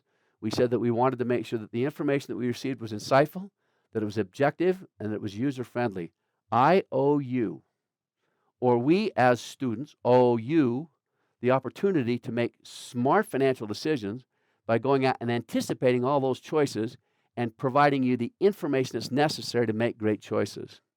I will tell you that as the students came up with a lot of this information, it became, I just have to tell you that it was stunning. I mean, oftentimes I'd look at some of the things they found, some of the sources of information they found, and I would just be stunned. I'd be surprised. I'd be shocked. I'd just go, how in the world can someone provide all that information free?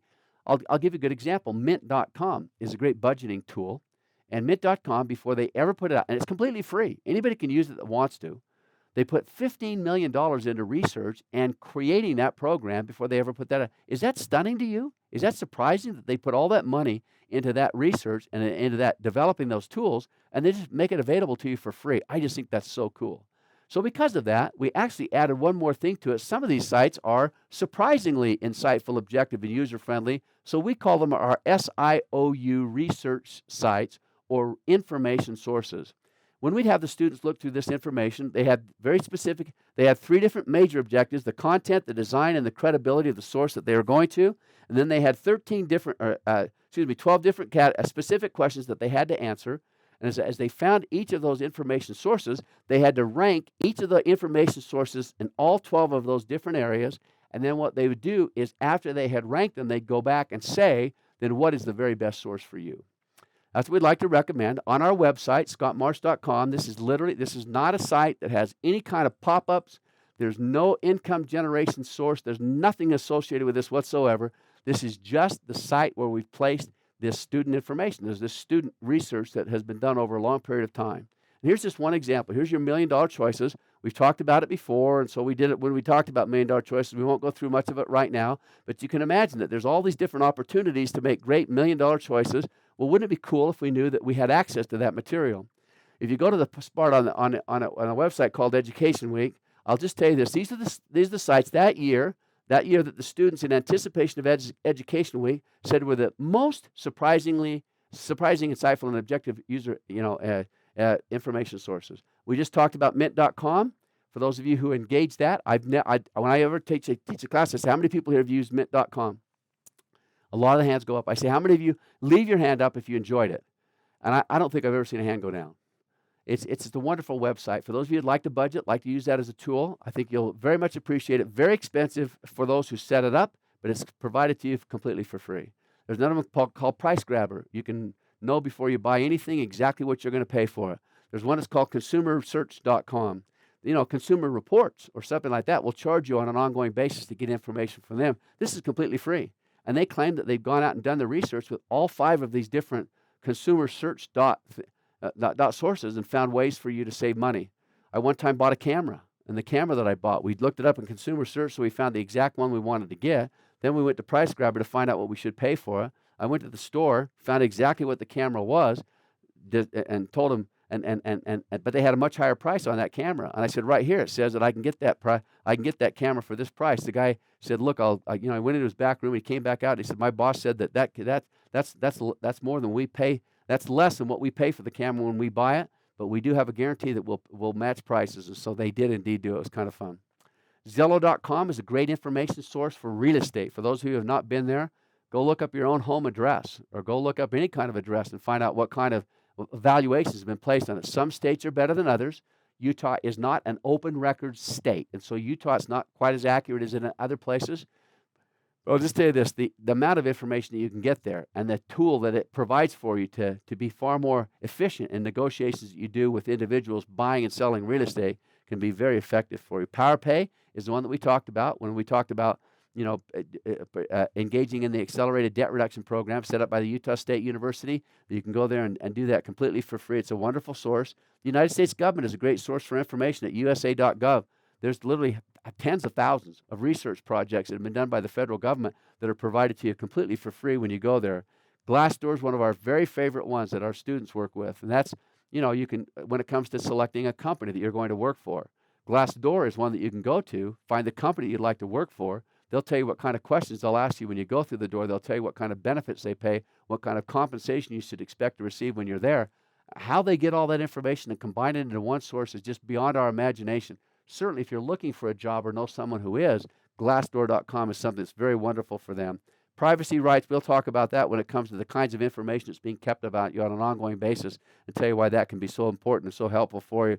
Then finance at cch.com is a wonderful place where you can get a lot of financial calculators that others might charge you for when you're out on the internet. They charge you some fee to use them because they're quite sophisticated calculators.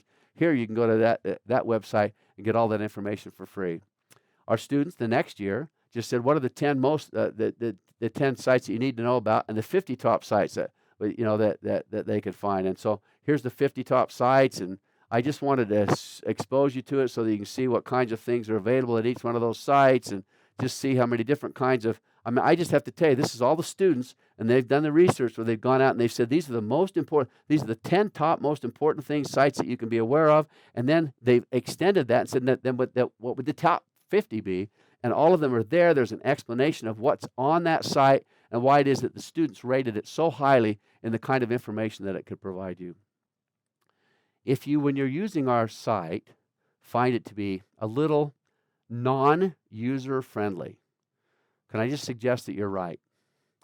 There's probably not any financial website in the country that's more complex, that has more information that's sitting there available for you to engage and to learn from.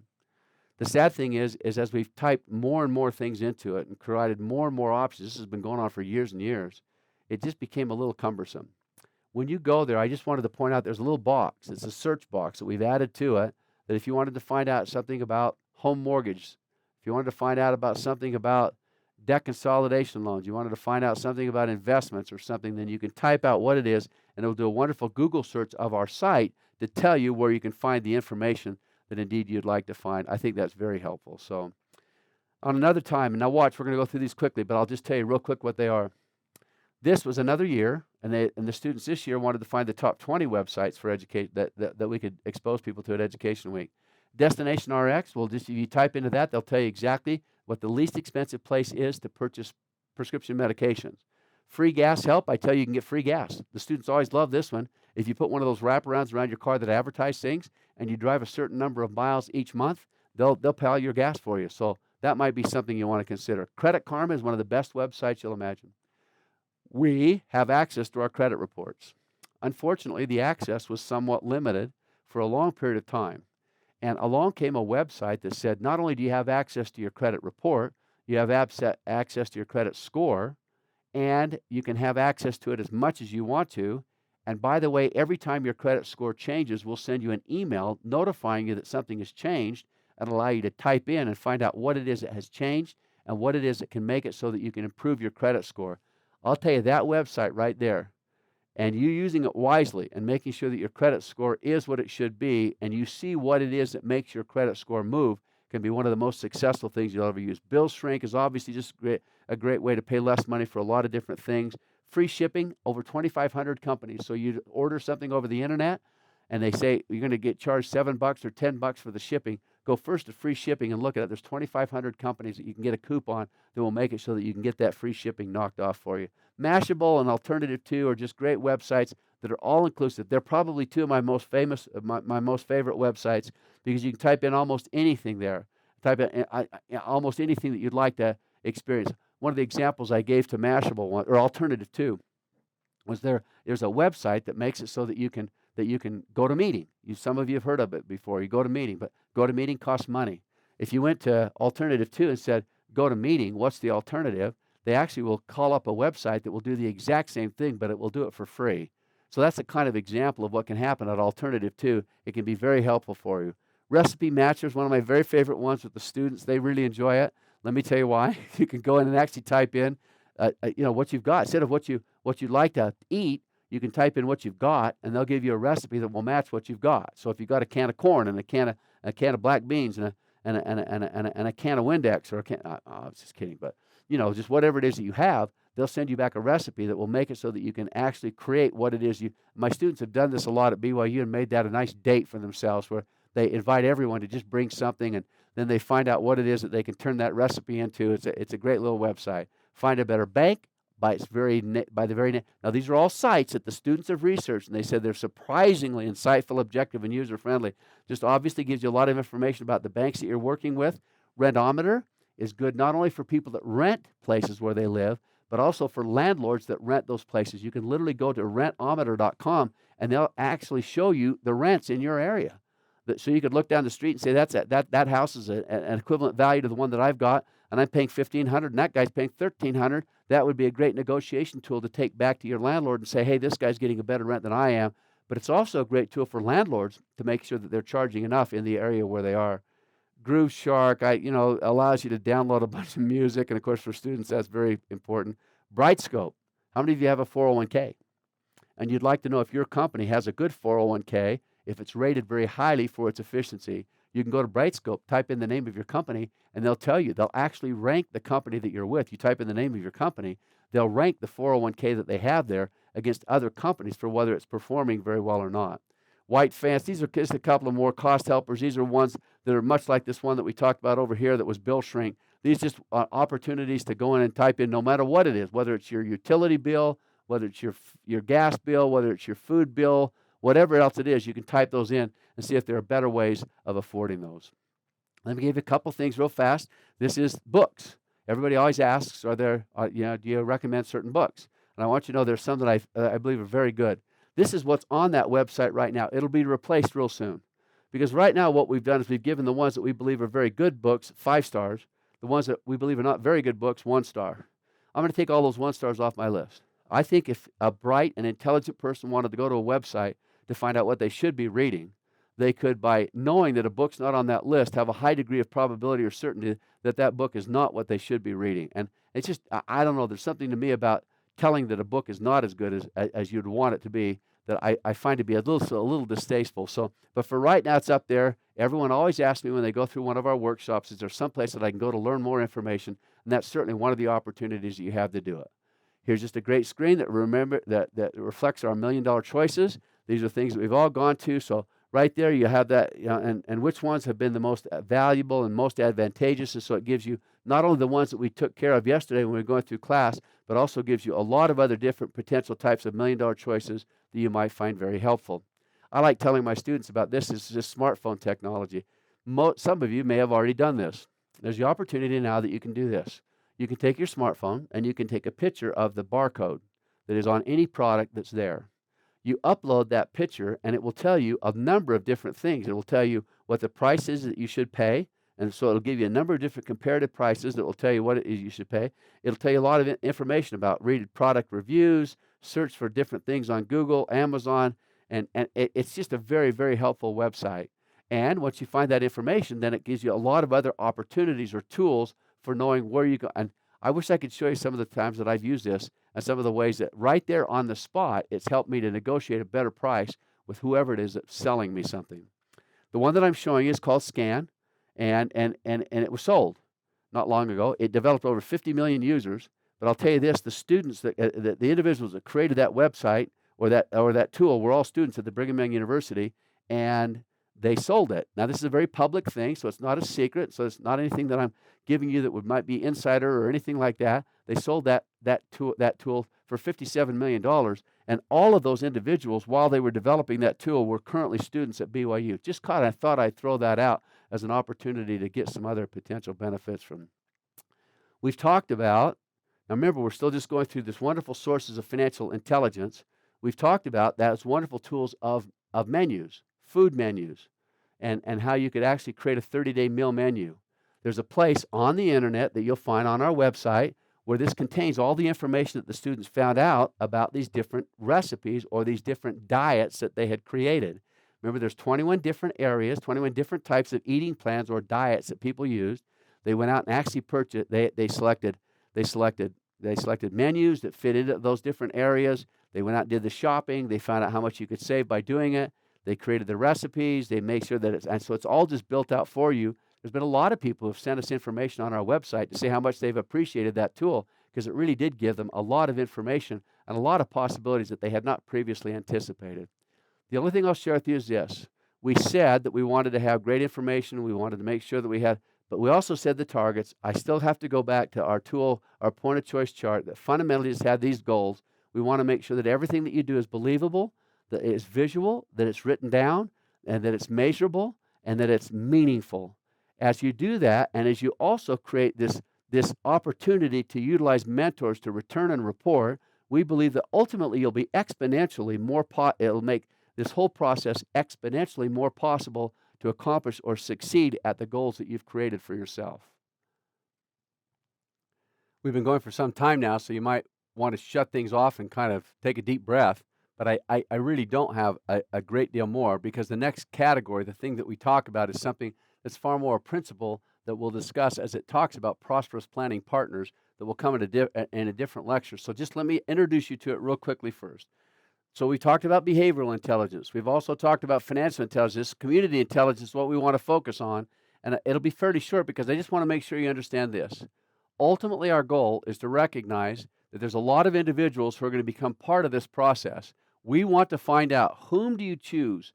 Whom do you choose to listen to trust, to follow, to serve as you go through this process, to select as friends, to select as a marriage partner, to select as neighbors, to select as team members, to select as professional partners, to select to work with, to network professional prosperity with, to target as clients, to connect with and engage in internet communities. I hope it's fairly obvious that this really does become a fairly kind of a dynamic process. There's a lot of possibility with this. There's a lot of things that you have to understand just how important it is to know that your ability to work with others will be a very strong and dependent part of the work that you do.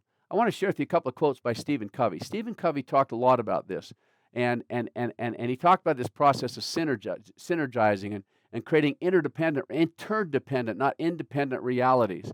Let me start off with a couple of quotes. They're long, and normally on a PowerPoint presentation, you don't want to have long quotes, but I think they're so powerful, I just felt compelled to make sure that you see them in their entirety. The first one is this. He said this: to synergize describes a way of working in teams, to apply different effective problem solving, to apply collaborative decision making, to value differences, to build on divergent strengths, to leverage creative collaboration, to embrace, and you can tell that he spent a lot of time coming up with this paragraph. It's so beautiful. To leverage creative collaboration, to embrace and leverage innovation. It is put forth that when synergy is pursued as a habit, the result of the teamwork will exceed the sum of what each of the members could have achieved on their own. The whole is greater than the sum of its parts. One more, he said this: independent thinking alone is not suited to an interdependent reality. Independent people who do not have the maturity to think and act interdependently may be good individual producers, but they won't be good leaders or team players. Now listen to this last sentence. He said they're not coming from the paradigm of interdependence that is necessary to succeed in what? Not just in finance and in business, but in marriage, in family, or any kind of an organizational reality. I hope you can anticipate and sense why it is that we've included that as one of the intelligences that are so critical to this process. Now, what I'm going to do is go through some quick kind of examples of this. I will not spend a lot of time with it, but for right now, just know this. Here's a couple of good ones.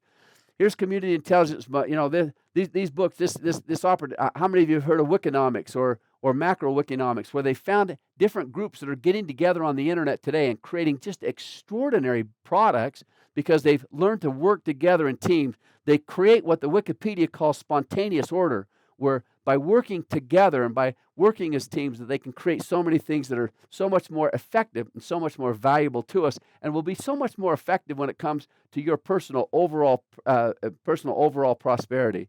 Here's a book that was written called The Wisdom of Crowds.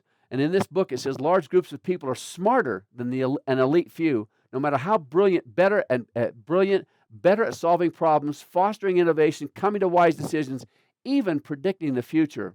And they give a number of different examples of how the future has been predicted so well by people who know how to work together.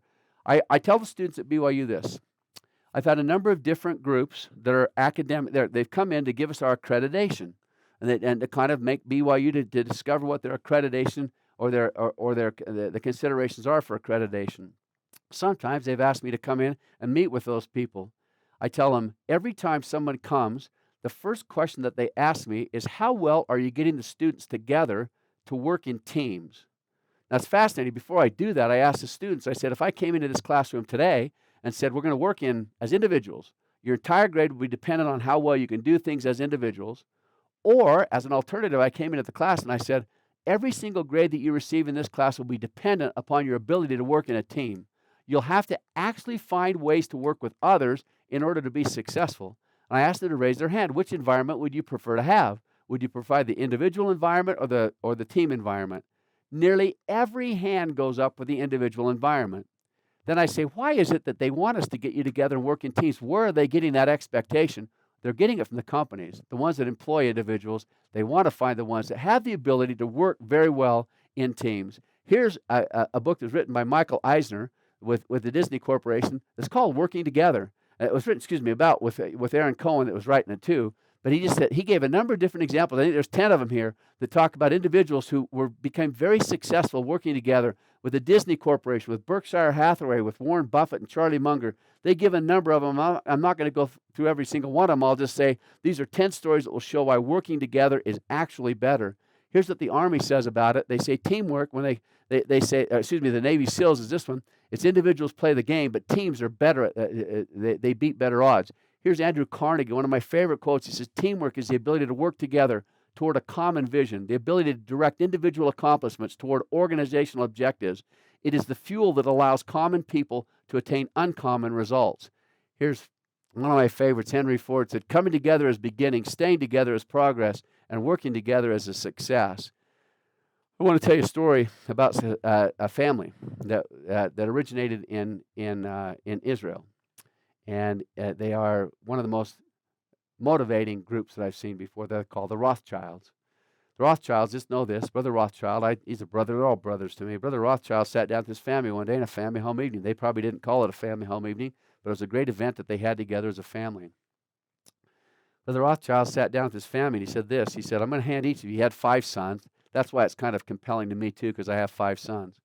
He sat down and he looked at each of his sons and he handed them an arrow. This is back in the 1800s, so it was an old wooden arrow. And at each of them an arrow, and he said, now break that arrow. And of course, each of them were easily able to break that arrow. Then he handed each of them a handful of 5 arrows. And he said, now break that all together. And of course, none of them could do it. He said, I want you to know that individually, we're completely breakable. Anybody can destroy us. But together, we're unbreakable. And if we work together in the goals that we pursue, it will greatly improve the probability of our success. He went ahead and loaned each of his sons a certain amount of money, and they all went and bought banks. They all created banks in different European countries, and their prosperity has survived through 5 different generations. I think that they're in the 5th. They might be the 6th generation. It survived very handsomely, and there's some wonderful things that have come from it. So he just said this: individually, we're easily broken. United, our potential is unlimited. It came through the Rothschild family, a very unique definition of how that can be a success. This is benchmarked. This recommendation that we're making is benchmarked even in the Scriptures. When the Savior said this to those individuals in John chapter 17, he said that they may be one, as thou, Father, art in me, and I in thee, that they may also be one in us, that the world may believe that thou hast sent me. and the glory which thou gavest me I have given to them, that they may be one. And remember this process of being one in our pursuit of wonderful objectives. There's nothing about the theology in the gospel of Jesus Christ that's more critical than the fact that you cannot be exalted except as you do it together. And everything that we do has that element built into it that's probably not available, I don't think, in any other theology that I'm aware of. You have to actually accomplish the objective together. So look how many times in that concept of one comes out of it. I think that you'll find quite quickly that as we collaborate with others, the nature of our success can be greatly enhanced. I'll only say this. One of those things that we refer to as community intelligence comes from a subset of that is something that I refer to as spiritual intelligence, who you're listening to. Now, when it comes to who you're listening to, I would like to suggest the students have done a massive research project. Now, we're going to include this in the tapes that we create on this website. Can I just tell you this? We've turned it all into the ageless seeds of prosperity. And I won't take a lot of time describing it here other than to just simply say this. The students have gone through different stages. In fact, I'll kind of go through it really quickly. The first thing that we did was we had each of them go out and we had them read the scriptures, and not all of them, they'd be assigned to just read 6 chapters or something, and then identify every single place in what they had read where the scripture talks about or mentions prosperity, money, wealth, riches, debt, grade, whatever. They'd identify those first. That went through 3 different stages and 3 different semesters. The first stage was individuals. Then we had it confirmed, so we had a second witness. Then in the third semester, we had the groups verify the results that they received. I just wanted to show you this. These are the verses that they identified and how many verses there were that had something to do with wealth or prosperity or greed or riches or something like that. The total was 3,212. Then what I had the students do is go back and say, but which of those verses had nothing with it? So they might have said that somebody was rich in happiness. Well, that's not, even though they use the word rich, that's not something that directly relates to money or something to do with prosperity in the way that we've suggested it here. So I had them eliminate the verses that did not have something to do with, specific to do with prosperity. And I will just tell you this in a fairly definitive way, in a probably more a definitive way than anything you've ever seen before, that there are 2,229 verses in the scriptures that indeed relate to this concept of prosperity. Our second stage was to then identify where that's been quoted in general conference. I'm going to go through this quickly because we're going to talk so much more about it later on. So where it's talked about in general conference, a wonderful website, scriptures at byu.edu, where you can actually go and type in any verse, and they'll show every single time that that's been quoted in conference. Here's Mosiah chapter 4. It's one of my very favorite chapters of Scripture. Here's where Boyd K. Packer talked about it. It will take you to that. By tapping on that, it will take you to exactly where he used that in his talk, and you can learn more about it and what they said about it when they did it. I will tell you this, for the first time I'm announcing that the BYU has now turned this into an app that you can get on your phone. And I just, especially for those who teach gospel doctrine or have the opportunity to see that, I'll just know that this is a wonderful app where that you can live, and on the app you can go to any one of the verses that you want to. They'll give you a complete overview of what that was said, and they'll show you where it was been quoted. And the presiding bishop's office has asked for a copy of this once we get it up on the website. We hope to have that done real soon. So the stage 3 of the process was to then identify every single time that was used in the Deseret Book LDS library. So not just in the scriptures, but also, not in general conference talks. So here's the scriptures, here's general conference talks, here's LDS library. You can do that by going to gospellink.org. And so once again, we'd find every single place that was talked about, and the students were asked to write a sentence. They're asked to write a simple sentence summary of what it is that they found there and what kind of things that we could learn from it. They had to then identify, this went on over a 9-year period of time. We had the students doing this research. In stage 4, they identified the cause and effect correlations, the if-then relationships. I challenge you, I promise you, as a classic example. So they might have said something like, Abraham was rich. But it doesn't tell you much about a cause and effect, doesn't it? Just kind of as a statement of fact, it said he was rich. But what we like is the cause and effects. If we can, to learn something about if we were to experience prosperity, how could we do that? One of the scriptures that comes to mind as soon as you say that is what he said, what the Lord says in 3 Nephi 24, where he was quoting Malachi 3. He said, bring ye all the tithes into the storehouse, that there may be meat in my house, and prove me now herewith, saith the Lord of hosts, if I will not open the windows of heaven and pour you out a blessing, that there shall not be room enough to receive it. Pay your tithing, yeah. If you'll pay your tithing, then, you see the cause and effect? You see the if-then relationship? So if you'll do this, then this is the promised blessing that can be extended. And so then we made sure that they very carefully identified which ones of them had those cause and effect relationships. This is one of my very favorite parts. We then had the students, completely unknowing, completely unaware of why they were doing it. We just had them rate on a scale of 1 to 5, whether it was a positive statement about money or if they felt like it was a positive message or a very negative message. It was precipitated by a book that by a dear friend that wrote this book. And in his book, he started it off in the very first part of his book. And his book was all about money and what the scriptures say about money. He, in the book, started off by saying his students would come to him. He taught at Institute for a number of years. He said the students would come to him and say, can you be rich and can you be righteous? Can you be worthy and be wealthy? Is it possible to be affluent and be not diverted by it? He said, how would the scriptures answer those questions? This is the question he'd ask his students.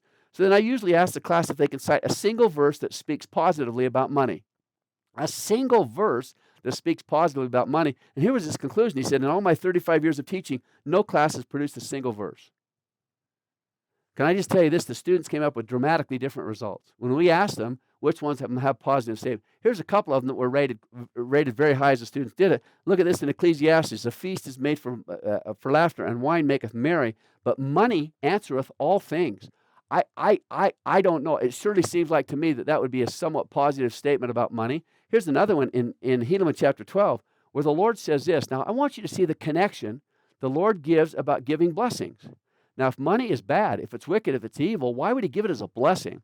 Look at what he says. He said, he doth prosper his people, yea, in the increase of their fields, their flocks, and their herds, and in gold, and in silver, and in all manner of precious things of every kind and art. Now, some of you might clearly recognize that's when he goes on to say, but then they forget the Lord, and so then he has to send famines and plagues and pestilences and curses to remind them what it is that they're about. But just know, isn't it kind of cool that indeed he has given us this concept, he's given us this idea, or this, that he actually gives prosperity as a consequence or a reward for what? Obedience. Wow.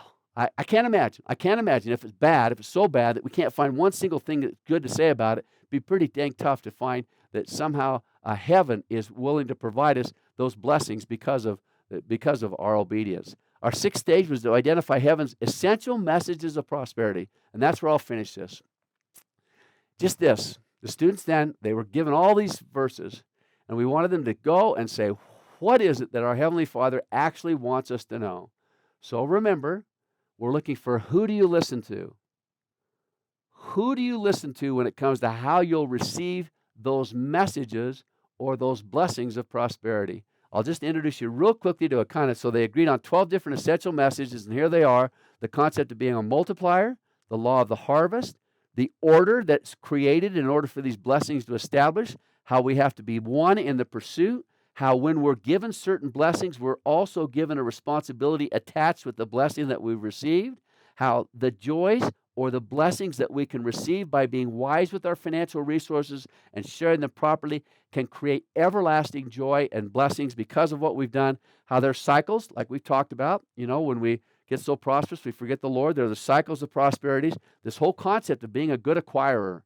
I hope that I can reestablish with all of you why I believe that I tell all my students, how, if there was a meeting in heaven before we came here and you were asked, and here was the concept. We want you to be good multipliers. We want you to be a good acquirer. You want to, how many of you had done that and said, I'll be happy doing it. That'll be something I actually enjoy doing. There's a lot of different scriptures that talk about a man's responsibility, especially a man's responsibility, to be a good acquirer, be a good provider, and why that's so essential to the paradox that comes to charity or the ability we have to share those resources, how they need to be consecrated, how all resources need to be consecrated because knowing indeed the source that they came from, and then indeed they are a blessing. They are a blessing, and it's okay to call them a blessing because it seems as if the Lord has been very helpful in establishing the fact that they are a blessing to us. One last stage, we just identified the correlation between each verse and all of those essential messages. So we'd give them one verse, and then we'd give them those 12 messages, and we'd say, how correlated are they with each of those messages? It was an absolutely remarkable process as the students did an evaluation on each of them. I hope that there's a number of ways that we can learn from that process. Now, instead of going through them all right now, I've told you that we are indeed going to come to a lecture that we take a lot more time, where we talk about the ageless seeds of prosperity. That's where we'll go through each one of them, talk about what their significance is, what kinds of verses the students identified as most closely related to exactly what that message is that our Heavenly Father wanted to create for us. I'm confident that will be very helpful for you. That brings us to the end. This was a long class. I identify that. I hope that somehow you're able to take a deep breath and say, there's parts of this that I could rewind and maybe listen to again, maybe slow down, maybe kind of stop and look at the material that's on the board and see if somehow that applies directly to me. What does it all come back down to? This process is indeed efficient if you'll allow it to be as efficient as it can actually be. I would like to hope that the vision of this whole thing comes in two things. Number one, it's available to anybody. Anybody that's got a job. Anybody that's actually can go out and work and generate an income that's reasonable. Even an average kind of income, it's available to everyone. The second thing I'd like to hope, is that there's a lot of people listening to this that would they would really enjoy knowing that they can pursue the causes. They can pursue their values. As Clayton Christensen said, they can pursue their calling in life. They can pursue those things that actually bring them the greatest sense of eternal joy and eternal fulfillment. And in the midst of that, have a tool that's so automatic, that's so straightforward, that they can engage that tool in such a way that they never have to allow their financial circumstance to stand in the way of accomplishing the things that they most want to accomplish. Sadly, too many people get caught in that rut, don't they? How many people have you seen with that? The vast majority of all their time is spent worrying about planning, trying to create new opportunities or develop something that has to do with money. The research will show if it can be a sub-theme. Now, some people, that will be their eternal thing. Go ahead and do whatever you need to do.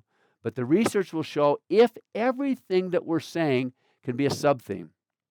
If we don't spend all of our time in the pursuit of financial resources, if we don't spend all of our time trying to create new strategies, if we don't spend all of our time trying to figure out ways that we can not lose money on investments, if we don't spend all of our time figuring out ways that we can communicate better with those that are most in charge of this process, I'll just tell you in the greatest possible way. My wife and I started our point of choice experiment back in 1991. By 1995, we'd paid off all of our debts, and every single thing that we'd been paying towards debt payments, we then paid to ourselves. By the year 2002 was the first time I sat my wife down at dinner and on a napkin said, we've reached our point of choice. The system has worked well for us. We've actually acquired what is necessary to put us at a point where nothing we ever do in the future can ever be hampered or set back because of some kind of a financial reversal that's especially those that are well within our control, where we just made poor choices. It was fun. My wife sat and looked at that napkin, and it did make her happy. It should have. It was certainly something that made me happy. And she sat and looked at that napkin for about 10 minutes, and then she said, Scott, let me ask you this question. Could we double that?